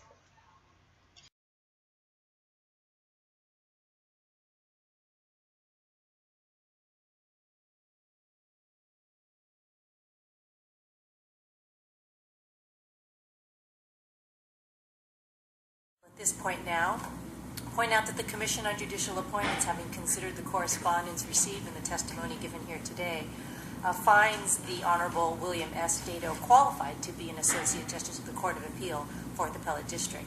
And at this time, I ask the members, are you ready to vote? Yes, Madam Chief All Justice. in favor, then, of confirming Justice Dato in this position, please say aye. Aye. Aye. Thank you all. Congratulations, Justice Dato. This meeting is adjourned, but we will be back in just a few moments to administer the oath of office to our soon Justice Dato.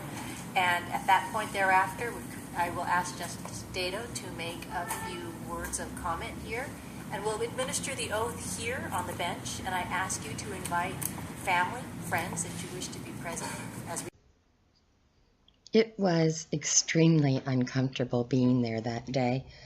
And, I got in there, asked a direct question of the Attorney General, got the answer I wanted, and got out. And so I was intending to leave at this break point anyway, but I could see Justice McConnell and the other justices sitting up in the front row laughing at the jokes about harmless error and wise words. And at this break point, people were starting to mill around and talk.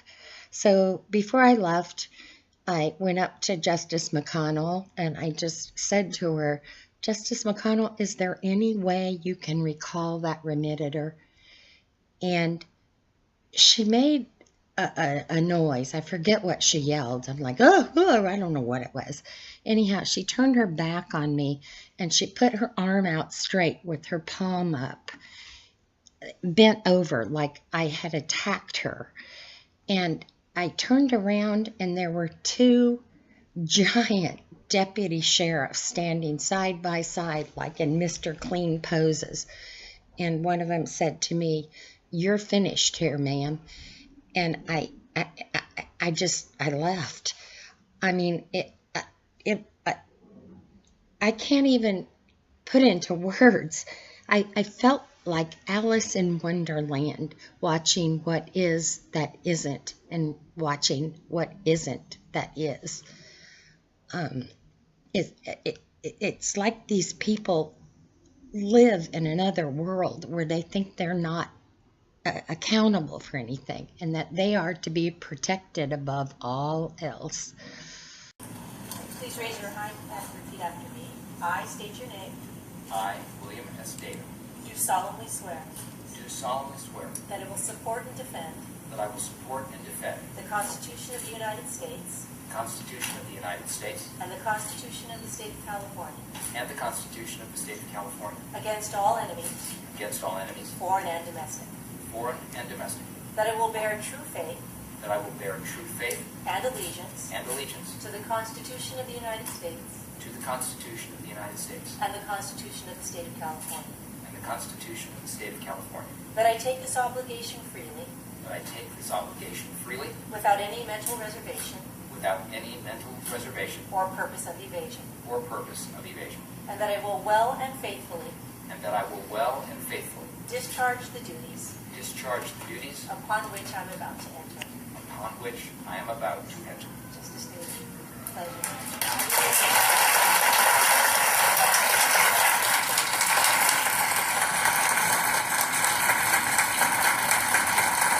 Thank you all for being here.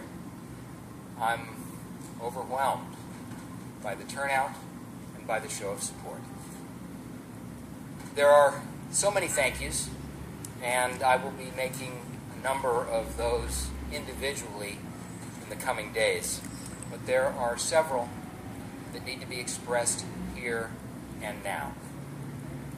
Let me start by thanking Governor Brown and the Commission for the faith they have shown in me.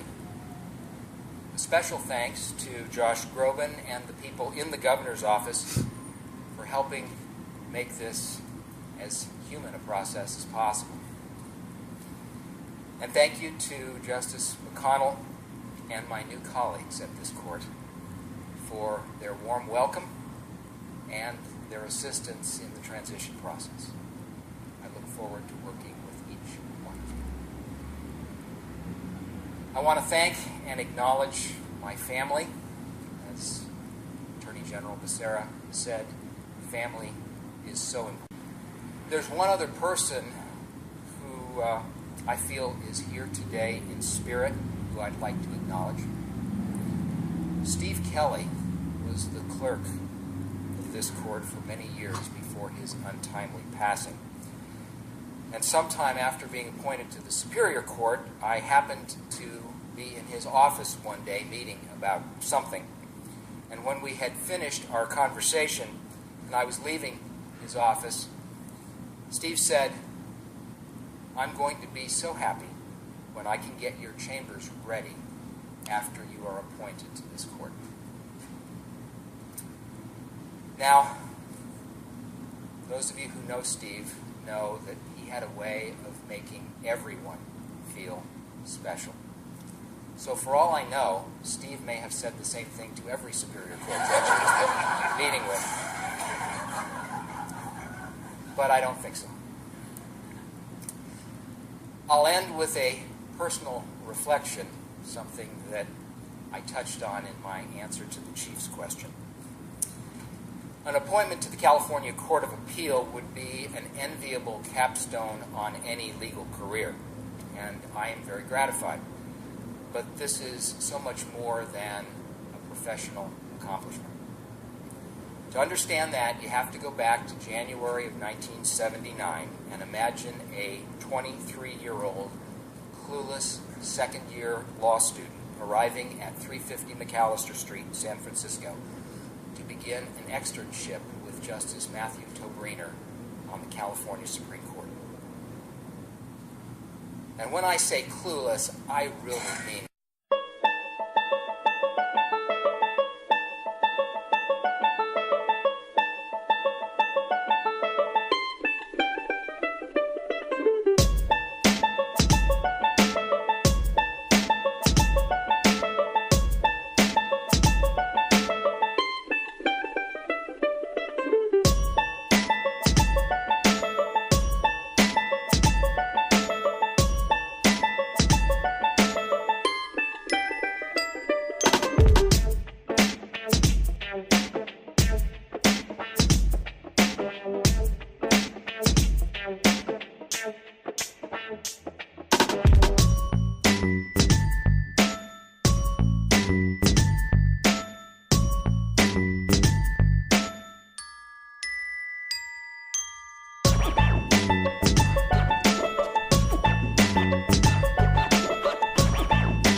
The date is July 22nd, 2008. The time is 9:04. We're taking Volume 2 in the deposition of Bruce J. Kelman in the matter of Bruce J. Kelman et al. Versus Sharon Kramer et al. For the Superior Court of California, County of San Diego, North District. Case number GIN 044539. My name is Terry Weiss. I represent Hahn & Bowersock, which is located in Costa Mesa, California. This deposition is being taken at Spillane, Schaefer, Aronoff, Brandlow, located in Los Angeles, California. At this time, could all parties please introduce themselves, starting with the witness. Bruce Kelman. Keith Scheuer, SCHEUER, counsel for the witness. Lincoln Bandlow, BANDLOW, counsel for the defendant. Sharon Kramer. Would the court reporter please swear in the witness? Please raise your right hand. You do solemnly swear that the testimony you're about to give in the cause now pending will be the truth, the whole truth, and nothing but the truth, so help you God. I do. Mr. Kelman, you've given deposition testimony multiple times, correct?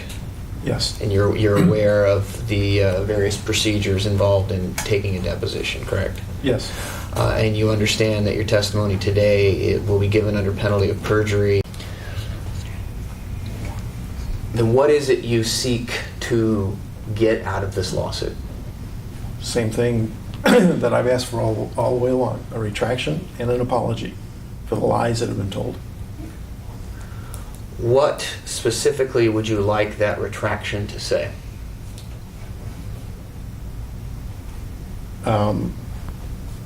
Exactly what you've already got in your possession. The letter drafted by your counsel that was proposed as a retraction that would be acceptable to you in this case.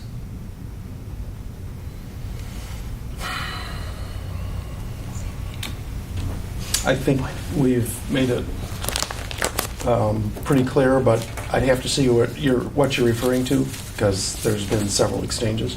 Do you believe, are you seeking a retraction by which Ms. Kramer endorses your science?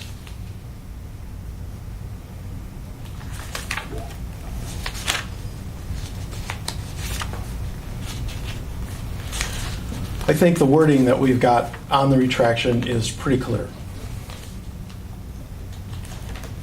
I really don't care what Ms. Kramer believes.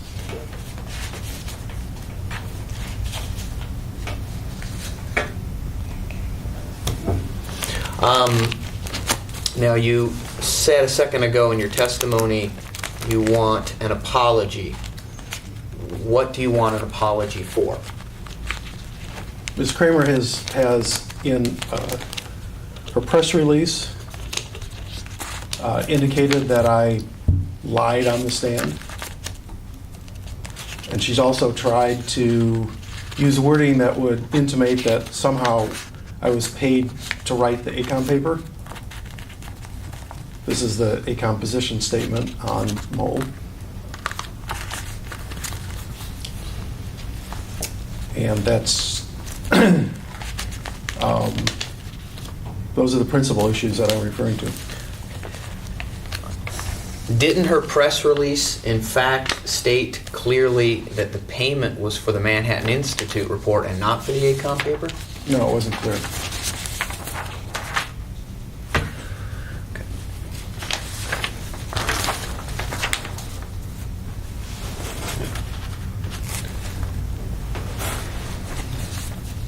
Isn't it correct that what you want from Mrs. Kramer is for her to sign a written statement in which she says, quote, "To my knowledge, their testimony and advice are based on their expertise and objective understanding of the underlying scientific data," end quote? Could I have that read back? Question, isn't it correct that what you want from Ms. Kramer for her to sign a written statement in which she says, quote, "To my knowledge, their testimony and advice are based on their expertise and objective understanding of the underlying scientific data," end quote?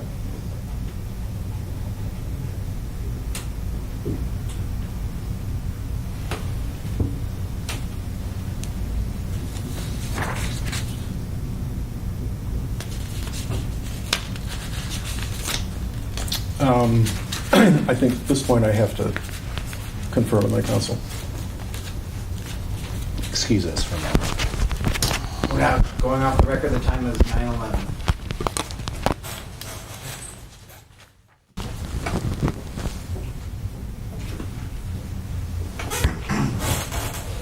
We're now back on the record. The time is 9:13.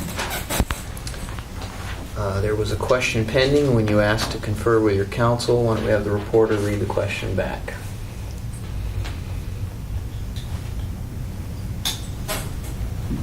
Question, isn't it correct that what you want from Mrs. Kramer for her to sign a written statement in which she says, quote, "To my knowledge, their testimony and advice are based on their expertise and objective understanding of the underlying scientific data," end quote?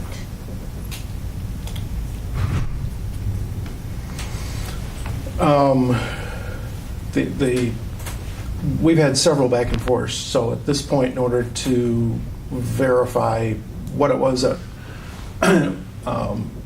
we had actually proposed, if you're asking me to craft language, then I have to do that with my counsel. I can't do that here. If you're asking me about a specific proposal that we sent back to you, I really need to see the proposal. There's been too much back and forth. I don't remember. Okay. You can go ahead and look at this document. I'm not going to mark it as an exhibit right now.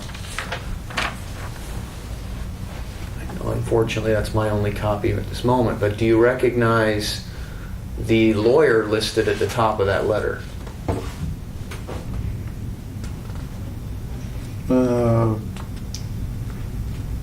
The very top of the letter.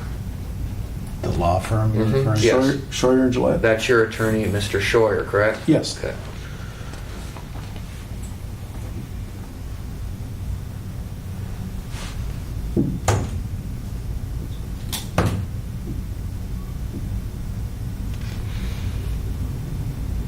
Do you know if this was a letter sent by your lawyer in which retraction language was requested of Ms. Kramer? Yes, it was. Okay. And do you see the language that I quoted a moment ago in my question? Yes, I do. Okay. So as of the date of that letter, that was a statement that you wished to have Ms. Kramer make in a written statement, correct? That's correct. Okay. Let me have that back, please. Now, is it your understanding that since the date of this letter, the June 2007 period, there has been amended retraction demands?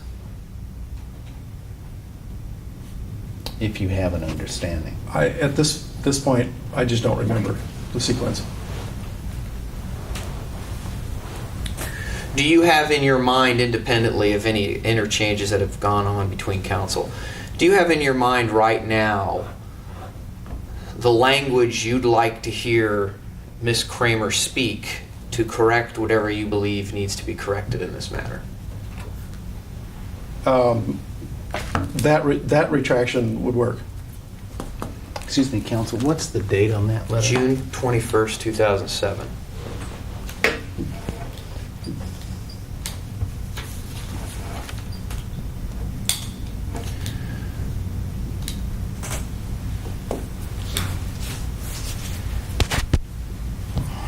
You would like Ms. Kramer to issue a written statement in which she says, Dr. Kelman. No one is clueless about this ongoing case fixing to cause a massive insurer fraud scam based on GlobalTox's junk science that's profitable for the regents of the University of California. If this were just a harmless error, Mike Roddy's clerk would not have had to have backdated a fraudulent entry into the electronic record to facilitate Judge Moss's renewal of the void judgment that fails to state I prevailed over GlobalTox in trial. Put the pieces together. The governor of California is always the president of the regents.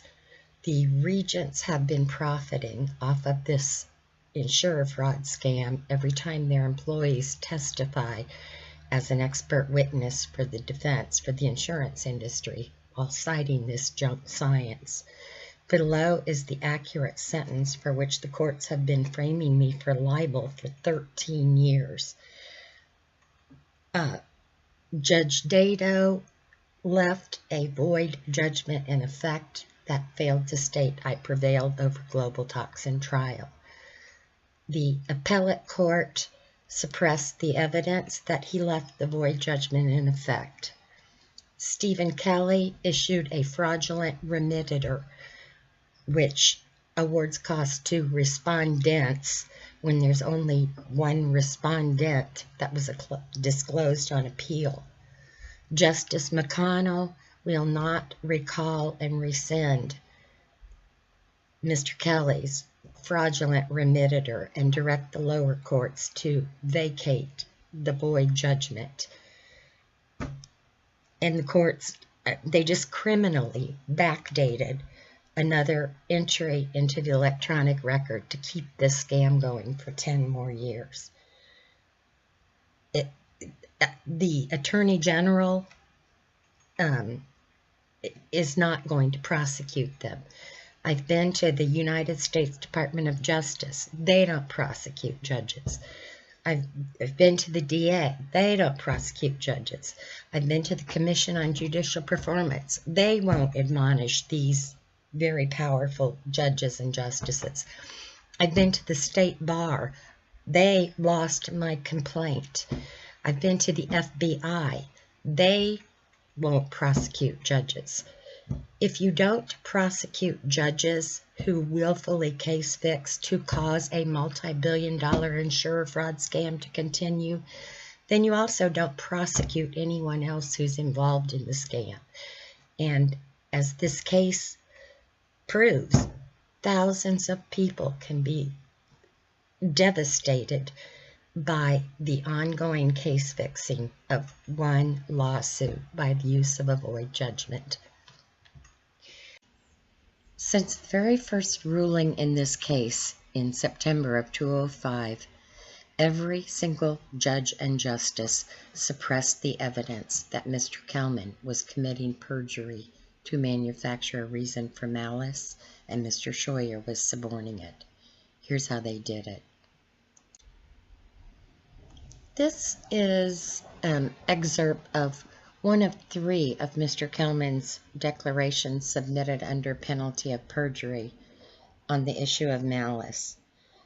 If you look on the second page, he claims he first met me in 2003 when he was retained as an expert witness in our case, and that he had testified our house could not have caused the types of life-threatening illnesses we claimed.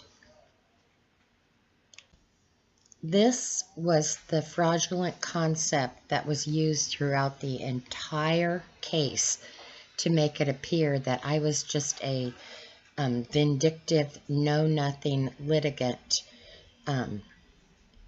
His attorney, Mr. Scheuer, wrote in his briefs, apparently furious that the science conflicted with Kramer's dream of a remodeled home, she launched into an obsessive campaign to destroy the reputation of Dr. Kelman and GlobalTox. In reality, Dr. Kelman gave no such testimony in our case. We never claimed to have acquired life-threatening illnesses, and we received a $500,000 settlement. So I wasn't speaking out about his science fraud because it hurt me in my case. His testimony actually helped me. So Mr. Kelman and Mr. Scheuer kept submitting these declarations to the court under penalty of perjury that Kelman had testified in my case, that the implication that he was a great witness and I was upset because I couldn't get my house remodeled. But when you would question him about his testimony from my case on video in deposition, he couldn't even remember what testimony he had given. This is the perjury that the judges and justices kept concealing, and it colored the entire case. And I'll explain how they did it in the next segment. You recall that you filed a declaration very early on in this case in which you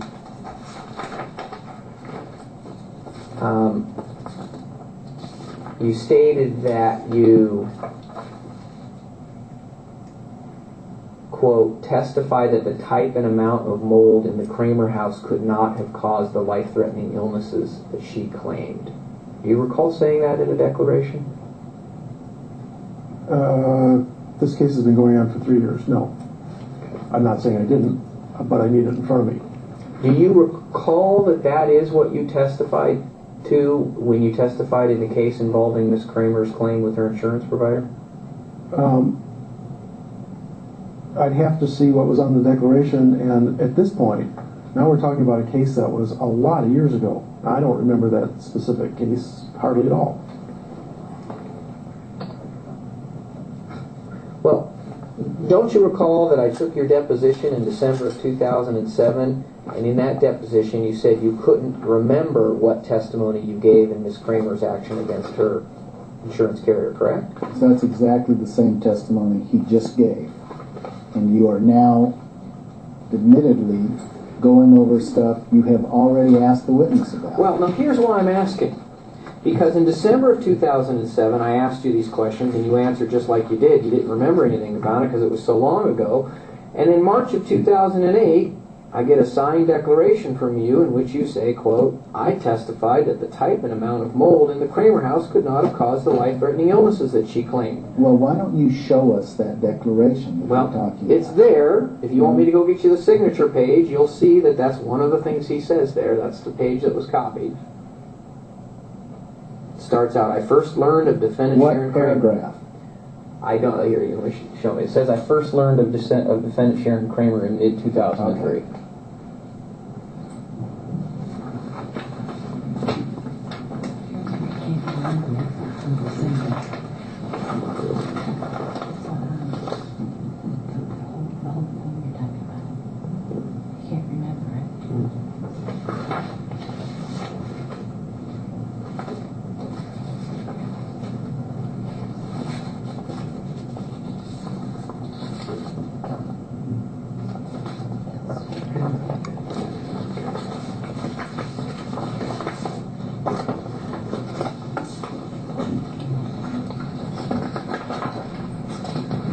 So what I'm asking is, was there something that caused you to remember your testimony in Ms. Kramer's action against her insurance carrier better between December and March of 2008?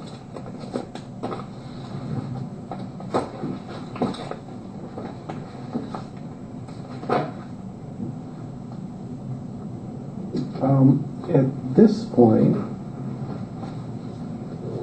it would have, I don't remember specifically. I think we have produced, if we haven't, we should have, what little case material we've got left from that situation. If we haven't produced that, that was an oversight, but I'm quite certain that we did produce that.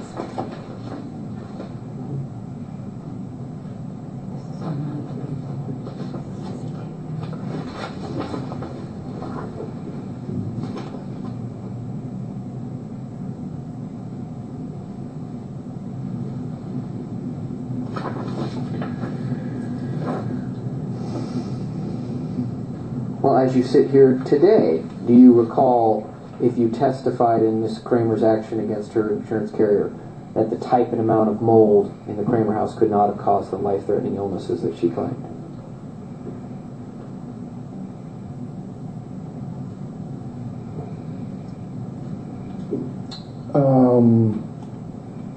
I'd have to go back and look at the record. That would certainly be consistent, but since I don't have the material in front of me, I don't know how much I can say about it.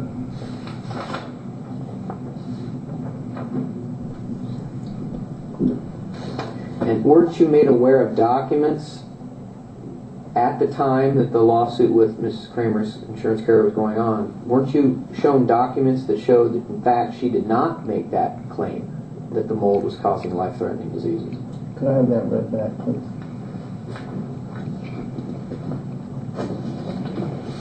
Question, weren't you made aware of documents at the time that the lawsuit with Ms. Kramer's insurance carrier was going on?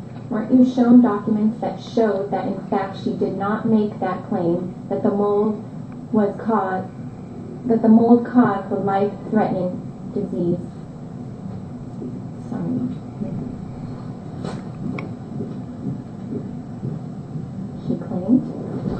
I would object as having been asked and answered at the prior session of Dr. Kelman's deposition, and this is beyond the scope of the permitted today's deposition, but I'll permit the witness to answer. Weren't you provided with documents at the time you were acting as an expert in the case involving Ms. Kramer against her insurance carrier? Weren't you provided with documents that showed that she was not, in fact, claiming a life-threatening illness on the basis of mold in her house? Same objection. You can answer. That's absolutely not true. I might have been showed, I think Ms. Kramer has revised the history of her suit. So I may have been shown documents to that effect, but there were other documents claiming extensive injuries.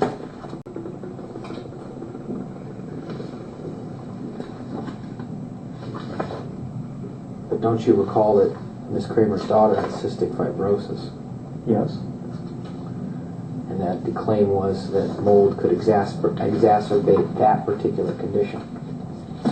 Objection irrelevant. Has nothing at all to do with this lawsuit, but if the witness has a recollection, you can testify.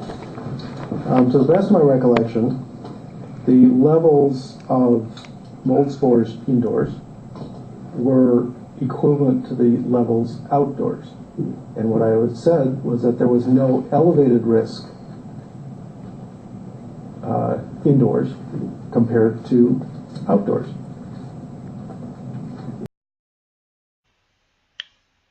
Mr. Kelman is a bold-faced liar. He gave no such testimony in our case. What he said was there doesn't appear to be a greatly increased risk inside, and that a physician with detailed knowledge of the child should be consulted. Also, he gave this information to our insurer's attorneys in 2002, before the litigation even began. They sued us for not accepting $30,000 after these remediators came in and botched the remediation, and the mold spore count was twice as high after they were finished than it was before they began. So additionally, Mr. Kelman is a toxicologist with a PhD. He's not qualified to testify to anything regarding the safety of the home for someone with cystic fibrosis, because that's not a toxicological illness. We made no claims of illness from toxins. We made no claims that the house caused life-threatening disease. The claim was that the remediators had made the house unsafe and it could be life-threatening for our daughter, and we couldn't go home again. So, this is really important, because this is what the entire SLAPP suit, the concept of the SLAPP suit was based upon, that I was a disgruntled litigant because he was such a great expert in my case, which is total, it's bullshit. And they parlayed it extensively. Also, note that this document and Mr. Kelman's conflicting declaration that was submitted to the court in March of 2008 are marked as trial exhibits. They were not permitted to be used in trial because we were not allowed to discuss Mr. Kelman's expert witness testimony in the trial.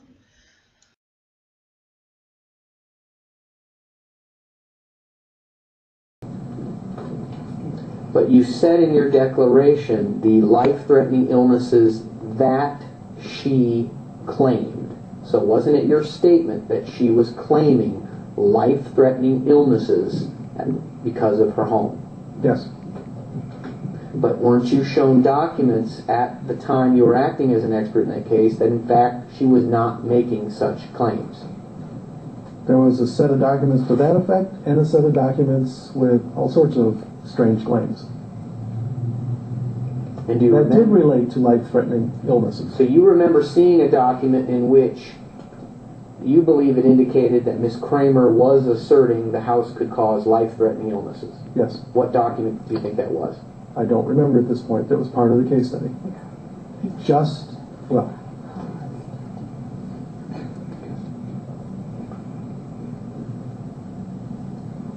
Do you recall a document that indicated that she believed that the mold in the house caused a life-threatening illness? Yes. But you don't remember specifically what that document was? Not at this point. We're talking about a case that was 8 years ago, 6 years ago. I can't remember.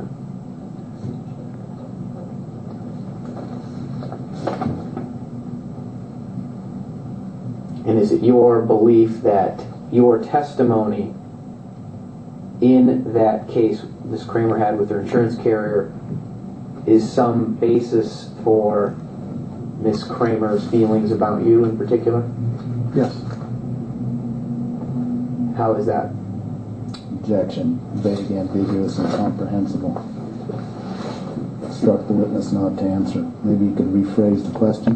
Do you believe that she believed that your testimony was adverse to her in her claim with her insurance carrier? Yes. Okay. Why? Why does the witness believe Why that did she yes. believed that? Yes. Why does the witness believe that Ms. Kramer believes something? Incomprehensible, vague, and ambiguous. If you understand that, you can answer. Well, she walked out of court with a check for $500,000 and said, "Damn, I'd be really rich if it weren't for that bastard Kelman." Anything like that? Did anything happen that made you go, "Wow, she really hates me because of what I did in this insurance lawsuit"? Anything like that? Is there any testimony that she walked out of court with $500,000?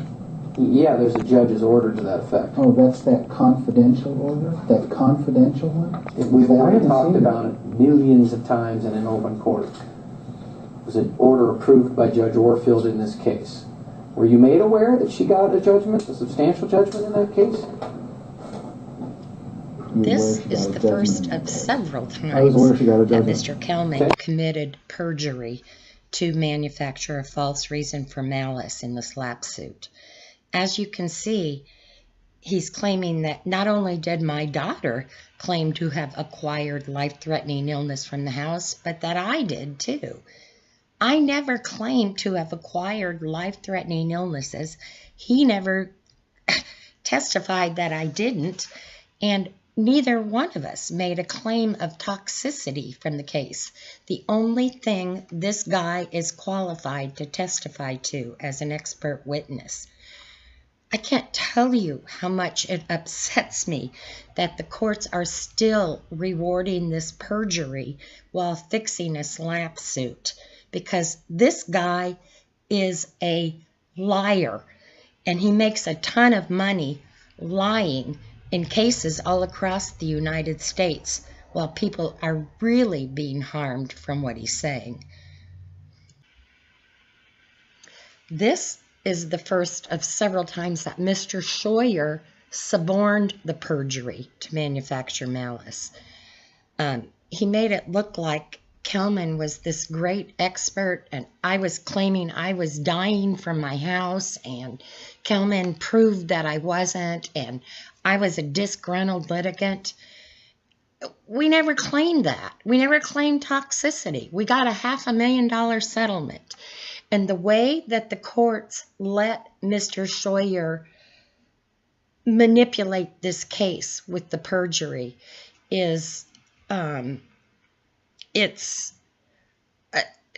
can't even describe it. It upsets me so much because I know how many people are still being harmed from the courts concealing this perjury.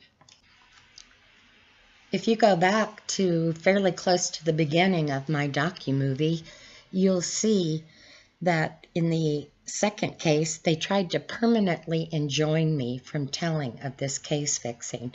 And when I balked and refused to remain silent, they put me in jail for refusing to sign a false confession, which includes the statement, "I do not believe Dr. Kelman committed perjury."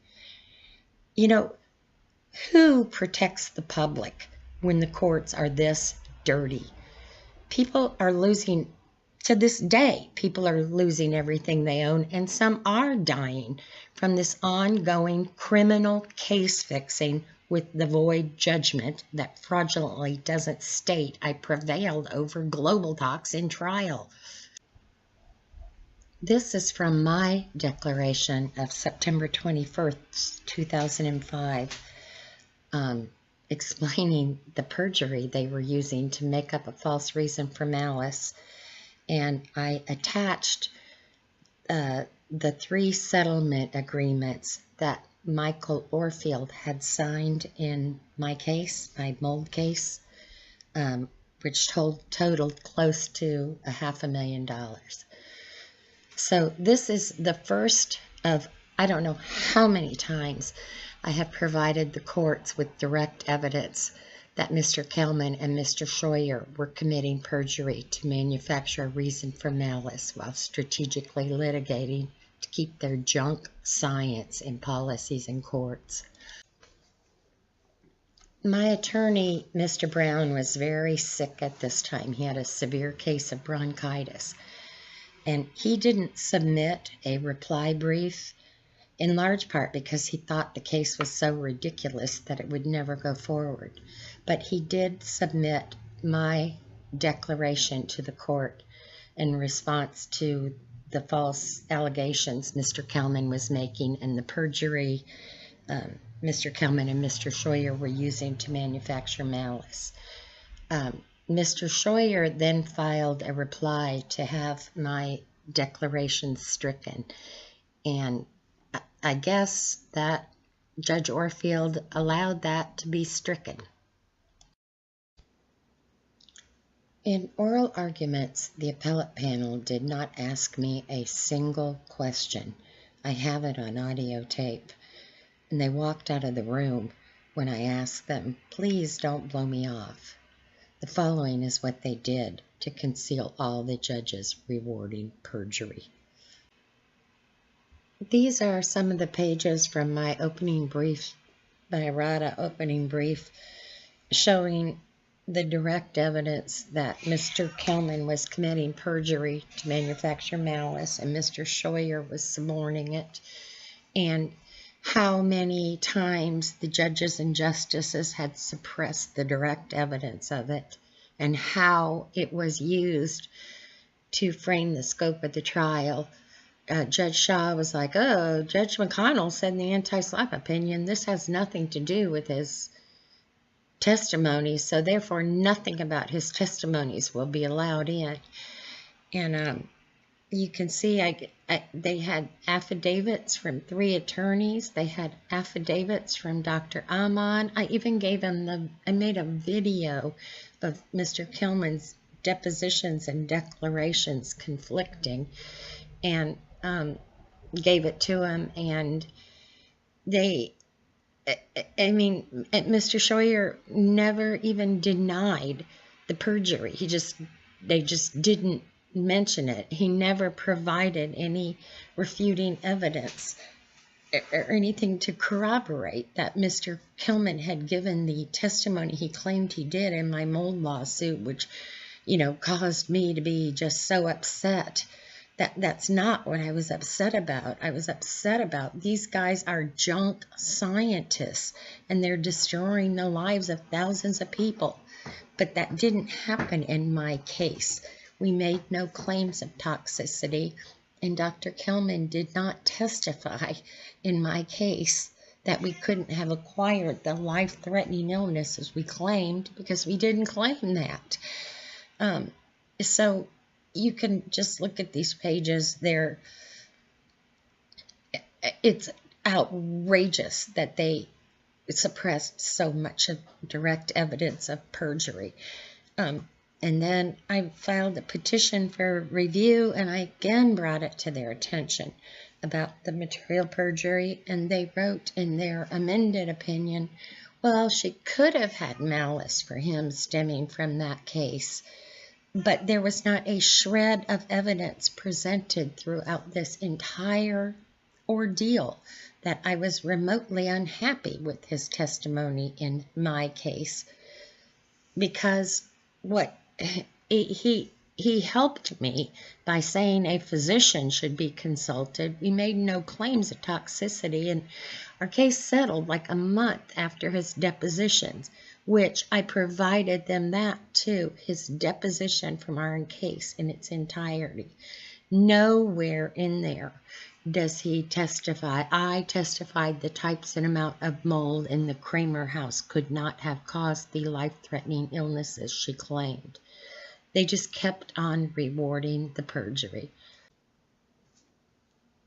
So, beginning in September of 2005, 13 San Diego judges and justices have suppressed the evidence that a man who makes his living as an expert witness in litigations and impacts the lives of thousands with his testimonies has been committing criminal perjury as a plaintiff in a strategic litigation. that's the 13 are not even including the Chief Justice, who has turned a blind eye to it since 2011, Attorney General Becerra, who lied to me on video that he would investigate this ongoing crime, former Attorney General Harris, who's now, holier than thou about judicial ethics going on in the U.S. Supreme Court. She refused to prosecute. Senator Feinstein, I started asking her for an FBI investigation in 2013. It's just, what world do these people live in that they think protecting their own is more important than protecting the Constitution and protecting the rights of people, as they sit up there pretending they're holier than thou? It's just, the 13 are Judge Michael Orfield, Justice Judith McConnell, the late Justice Alex McDonald, Justice Cynthia Aaron, Judge Lisa Shaw, Judge Joel Pressman, now Justice William Dado, Justice Richard Huffman, Justice Patricia Binky, Justice Joan Iron, Judge Earl Moss III, who just used a fraudulent backdated entry into the electronic case record to facilitate this 13-year fixed slap suit becoming a 23-year fixed slap suit with the void judgment that they're using to frame me for libel. I am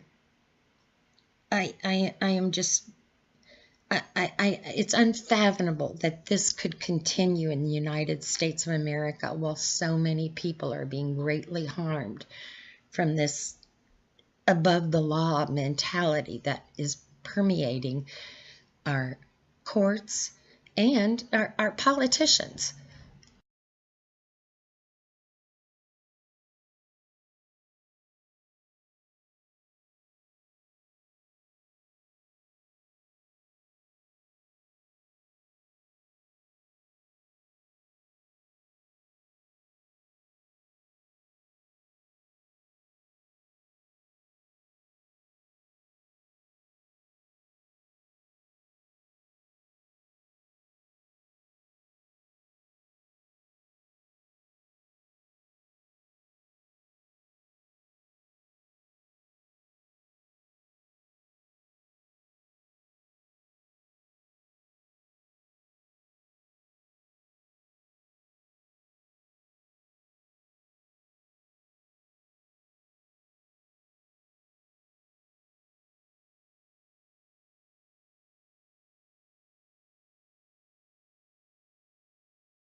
In 2015, I gave a conference at a mold conference. I gave a presentation, a half-hour presentation, and I talk about how this void judgment is harming thousands of people. It's a half-an-hour presentation. Please watch it. Thank you.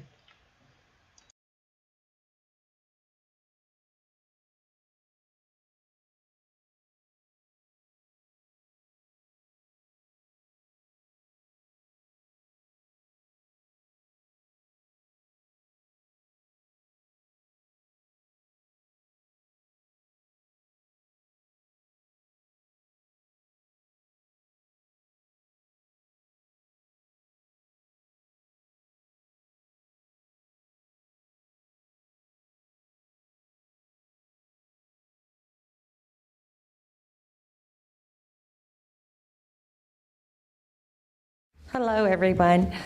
Can you hear me? Okay.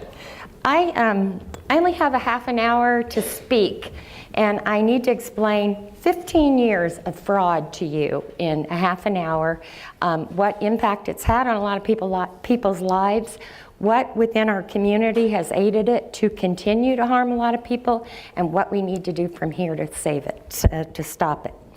So I don't have a science degree. I'm not a researcher. Richie will tell you I'm like one of the dumbest people there is on the real science. When I'm writing something, I have to, Richie, what's that stuff that's in the moldy buildings again? Give me the big names for them again so I can put it in my speech. So what I don't understand what is science.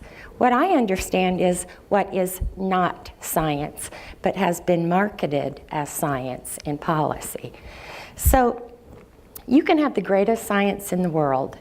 It doesn't matter if you can't get it into policy and physicians' offices where it impacts decisions made.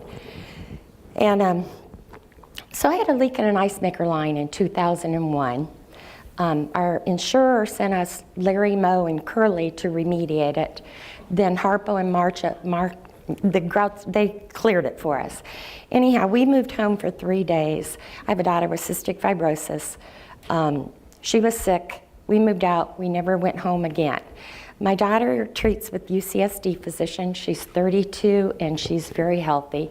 I treated with the late Dr. Marinkovich. I became well, fine. I could have moved on from this issue. In 2003, my family received a $500,000 settlement. But I couldn't move on in good conscience because I could see there was a very fraudulent marketing scheme occurring that was harming a lot of people.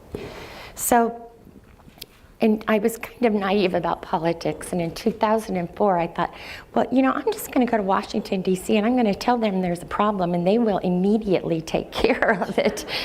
And so that's where I first met Dr. Shoemaker, where I first met Jonathan Lee Wright, a few other people in this room. Well, what I have discovered from 2004 to today is the problem's coming from Washington, D.C. That's why physicians in America are being told CIRS WDB is just a figment of your imagination. So I have one piece of paper in my hand right here. It's 2 pages. This is the heart of the fraud that the U.S. physicians, why they think that CIRS WDB is just a figment of your imagination, and why even those who know that's not true are afraid to treat it for fear they'll be retaliated against. What this is it's a linear risk assessment model, a no threshold risk assessment model. I call it the Veritox theory because 2 owners of the corporation of Veritox, Inc., they're expert defense witnesses in toxic torts. Dr. Kelman is an old tobacco scientist, and his business partner, Bryan Hardin, is a retired deputy director of CDC National Institute of Occupational Safety and Health. So the Veritox theory is a linear dose, no threshold risk assessment model. What these guys did, they took data from a single rodent study that was done by Dr. Carol Rao. They applied extrapolations to that data, and they professed to prove that dose response data in animals and dose rate considerations suggest that delivery of inhalation route of toxic dose of mycotoxins in the indoor environment is highly unlikely at best, even for the hypothetically most vulnerable of subpopulations. So in 2003, it doesn't. You can't make that conclusion based on just applying some math to rat study data. What you're losing from that, you're not taking into consideration that people are exposed to multiple mycotoxins at the same period of time in water-damaged buildings. They're exposed via all routes of exposure, which is inhalation, dermal, and ingestion. They're exposed to multiple biocontaminants at the same time, besides the mycotoxins. And people are exposed for long periods of time, so they can get chronic low doses. This was a sudden blast of mold intratrachely instilled into the lungs of rats. So in 2002, has anybody ever heard of the American College of Occupational and Environmental Medicine? Okay. In 2002, they're called ACOM for short. What they are the workers' comp physician trade, their trade organization. And I have to tell you that I have many friends that are ACOM doctors that I've made over the years that have tried to help to stop this fraud. But their nonprofit trade association started mass marketing in 2002 that these extrapolations proved people could not be made ill from the verbatim, it's inhaled mycotoxins. The concept is CIRS WDB is not plausible to occur from exposure in water damaged buildings. Now the reason they did that, it's an insurer fraud scam. The reason they did that was for workers' comp insurers to be able to deny liability for causation of illness in water damaged work environments. So if an injured worker got sick from a moldy building, went to file their claim, the worker comp, their insurer, oh no, you can't be sick because ACOM, this is current accepted science, you can't be sick. So that was 2002. In 2003, the Manhattan Institute think tank, they're a conservative nonprofit think tank, teamed up with the U.S. Chamber of Commerce Institute for Legal Reform, which, does anybody know what the U.S. Chamber of Commerce is? It's the nation's largest industry lobbyist. And the Institute for Legal Reform is a quote-unquote non-profit arm of the organization. They advocate for the rights of businesses. So in 2003, the Manhattan Institute think tank paid Mr. Hardin and Mr. Kelman $25,000, at least $25,000, it could be 40, to write that the Veritox theory now proved, and I'm quoting, "Thus the notion that toxic mold is an insidious secret killer, as so many media reports and trial lawyers would claim, is junk science unsupported by actual scientific study." So the concept went out through the industry lobbyists then that CIRS WDB was just a figment of imagination. So now we have the occupational physicians promoting this, industry promoting it. This would be the insurance industry, the building industry, the real estate industry, the property management industry. I mean, it went everywhere, based on two guys applying math to one rodent study. So since I have a degree in marketing, and I was going to Washington to say, wait a minute, something's just not right here. All these people are sick and all these doctors are treating them horribly, just total disdain for disrespect.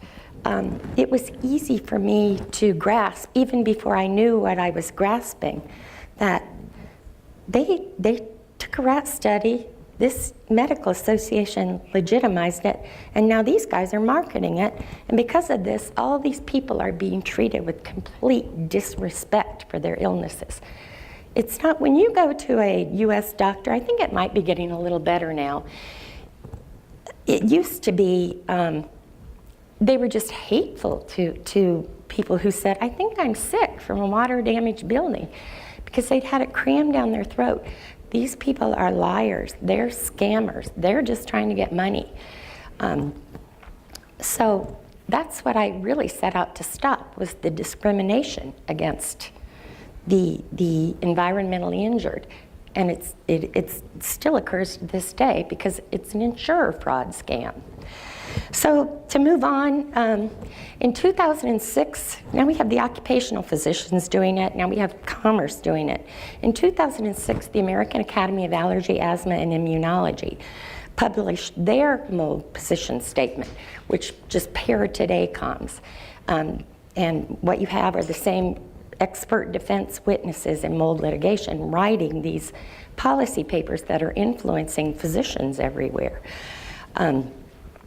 I should tell you, the U.S. Chamber's mold statement cites false physician authorship.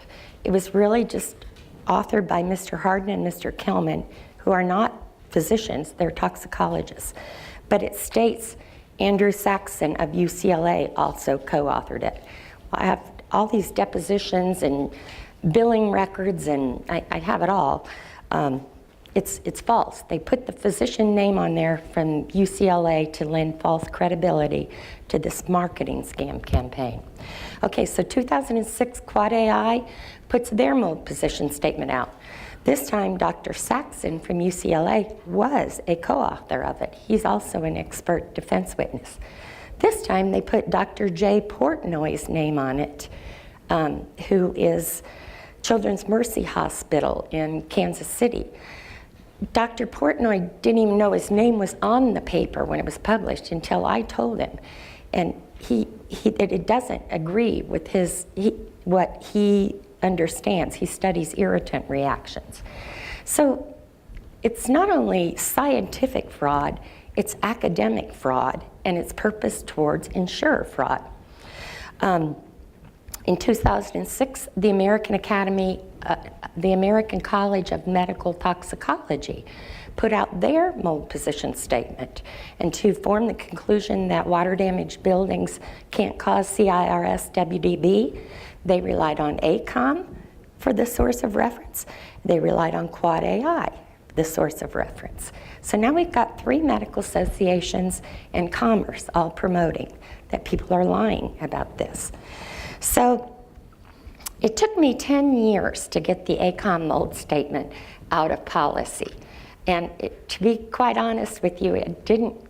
I mean, Dr. Shoemaker has been great. He understands and has spoken out a lot about the fraud in court and publicly too. Greg Weatherman has been wonderful, and he understands about the fraud and how they market it, spoken out. But it took me 10 years to remove that ACOM mold statement from policy.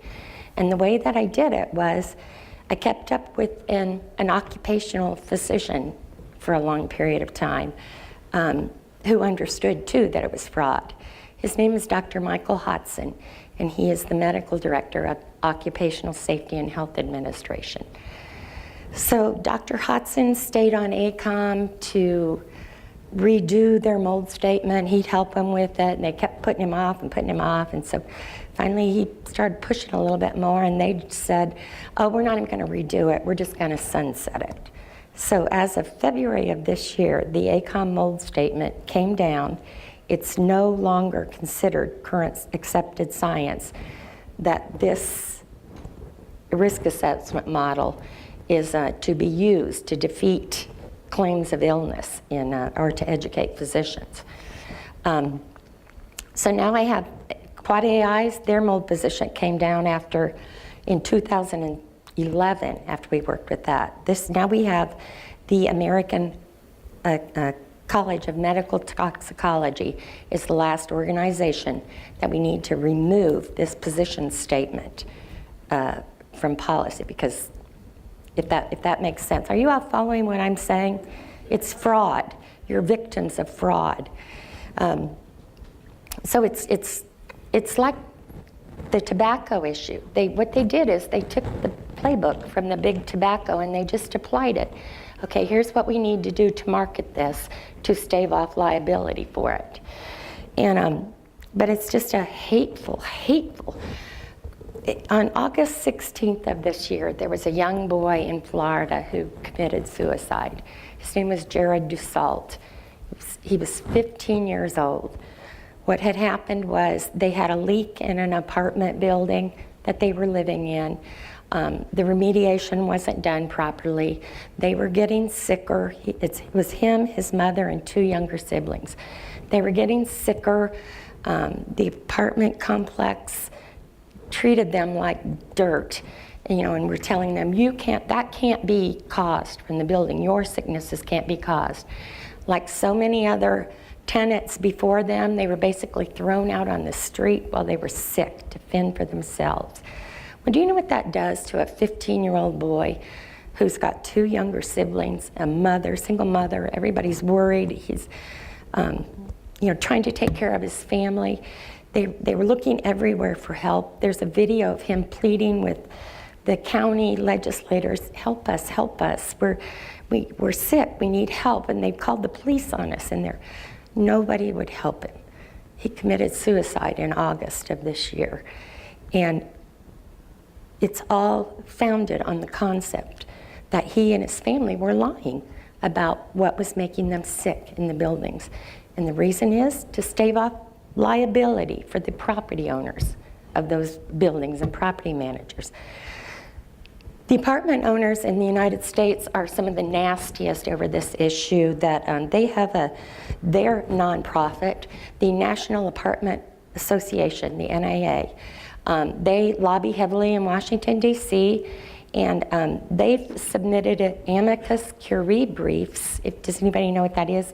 It's a friend of the court brief that can be submitted into litigation. They submitted a friend of the court brief in a litigation in 2009. This is just an example, by the way, folks. In 2009, where 2 infants had died from a botched remediation in an apartment complex, they submitted an amicus curiae brief which said, based on the U.S. Chamber of Commerce mold statement, scientific view of health effects of mold, the buildings couldn't have harmed this child. So what the nonprofit trade association of the apartment complex owners, they were helping to stave off liability for one of their members. And you know, who cares that it's fraud they were doing it on? Who cares that 2 babies died? Who cares that people are being discriminated against? I care. And I want to tell you what I was able to get a Wall Street Journal article on this, a front page Wall Street Journal article in 2007. I was able to cause a Federal Government Accountability Office audit, which they gutted it at the end. It really didn't help that much. They took out the part about investigating who has the conflicts of interest over the issue. What else? I'm published in the International Journal of Occupational and Environmental Health over the conflicts of this, interest over this. I'm published in the Journal of Allergy and Clinic Immunology about the conflicts of interest behind this. But it doesn't make a dent. It doesn't make any difference in getting the physicians educated, because what's happening is, if you notice, people who are doing this research, you're not being government funded. You have small amounts of funding. Whereas those who are promoting the Veritox theory, like the American College of Medical Toxicology, they receive federal funds to educate U.S. physicians. So not even to do research, just to disseminate information. The American Academy of Allergy, Asthma, and Immunology, they've received federal funds for that. Veritox Inc. itself has received federal funds from the EPA to do research, and they've been paid by the U.S. Department of Justice to serve as expert defense witnesses in mold litigation, primarily against military families. So this is the heart to the fraud. If you go on my blog, Katie's Exposure blog, and look under, there's a page marked American College of Medical Toxicology, Choose Wisely to Sunset Your Mold Statement. You'll see it's boring. To me, it's boring, but it needs to be told, because I talk about linear risk assessment models, no threshold limits, hormesis, stuff that wouldn't interest most people. But you need to read it to understand why you're being retaliated against and discriminated against and treated so horribly by U.S. physicians. It's not that they don't know what's going on, it's that they're being told, you are liars for saying that moldy buildings are making you sick. And that's a lot of why you're being treated with such disrespect. So I have another paper here. This one is the heart of one of the biggest insurer fraud scams ever to hit the United States, backed up by the United States government. This document is a fraud upon the court. It's from California, and it is a fraudulent judgment document that's backdated, never noticed.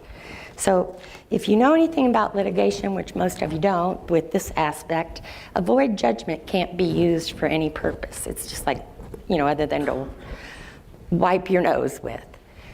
The California courts have been using this void judgment to try to harass me into silence since 2008. What happened was I published a writing on the internet explaining how ACOM and the U.S. Chamber were connected in mass marketing this fraud. This is 2005, and Veritox too. And the California courts aided Veritox to, first of all, frame me for libel for the writing to make me look like what I was saying was a lie. They suppressed the evidence that Mr. Kelman committed perjury to manufacture malice. They suppressed the evidence that Mr. Hardin was even a party to the litigation. He's the one that just retired from CDC NIOSH. And they made my writing appear to make an accusation that it did not make. Then in 2008, they falsified this document to make it look like I didn't prevail over Veritox in a fixed trial. So I've been trying to get the courts to vacate this void judgment since 2008. They won't do it. They keep adding to it, and they used this document as the sole foundation to a second case to try and shut me up of what they were doing to defraud everybody. In 2012, they put me in jail for 2 days because I wouldn't sign a false confession of being guilty for libel. And in 2013, they continued on. We're not talking podunk judges here. I'm talking Justice Judith McConnell. She was the former chairwoman of the California Commission on Judicial Performance, and Justice Richard Huffman. He was the chair of the Executive Committee of the California Judicial Council. Those are two of the most powerful justices in the state of California. So this is a multi-billion-dollar fraud. This is the evidence that they've been covering it up by criminal means. What can you do to stop this? It's an election year. This is 2016 coming up.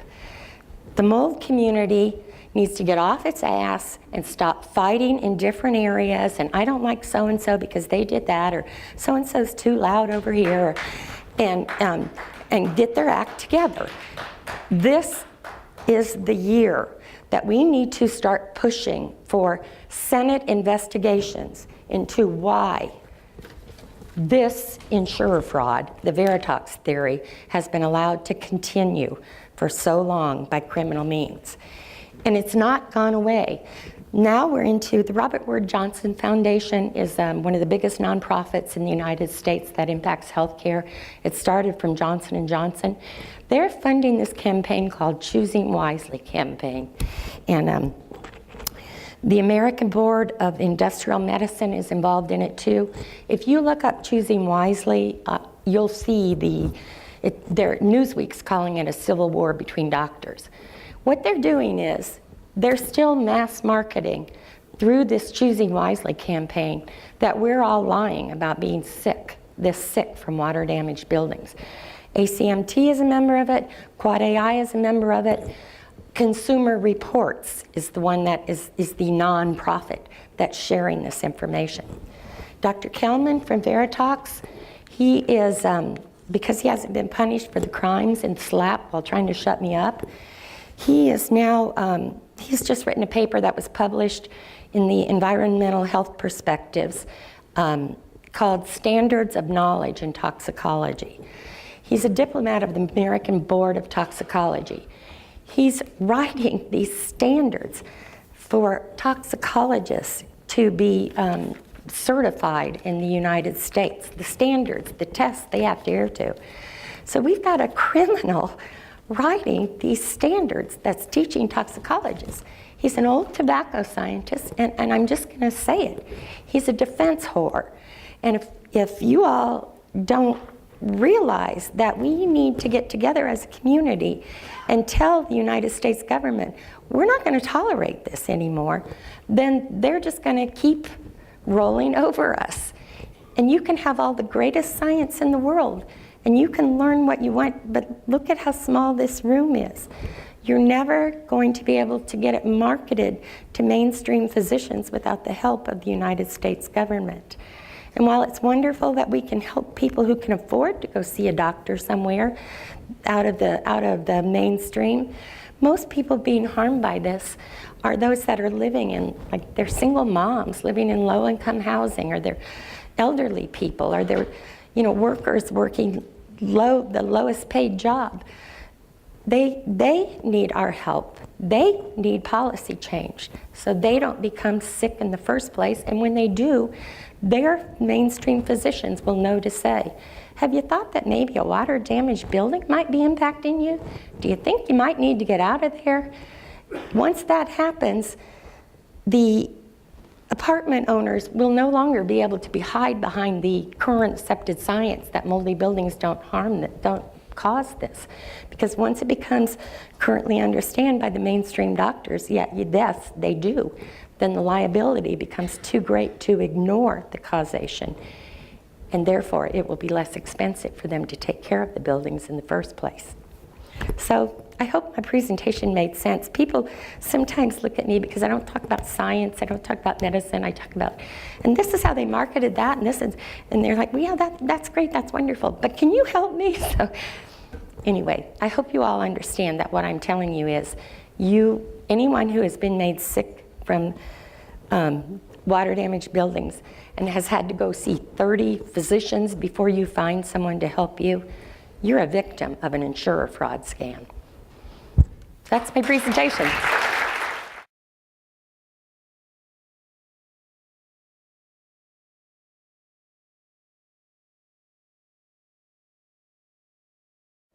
But the right information needs to get into the right hands in order for people to be served.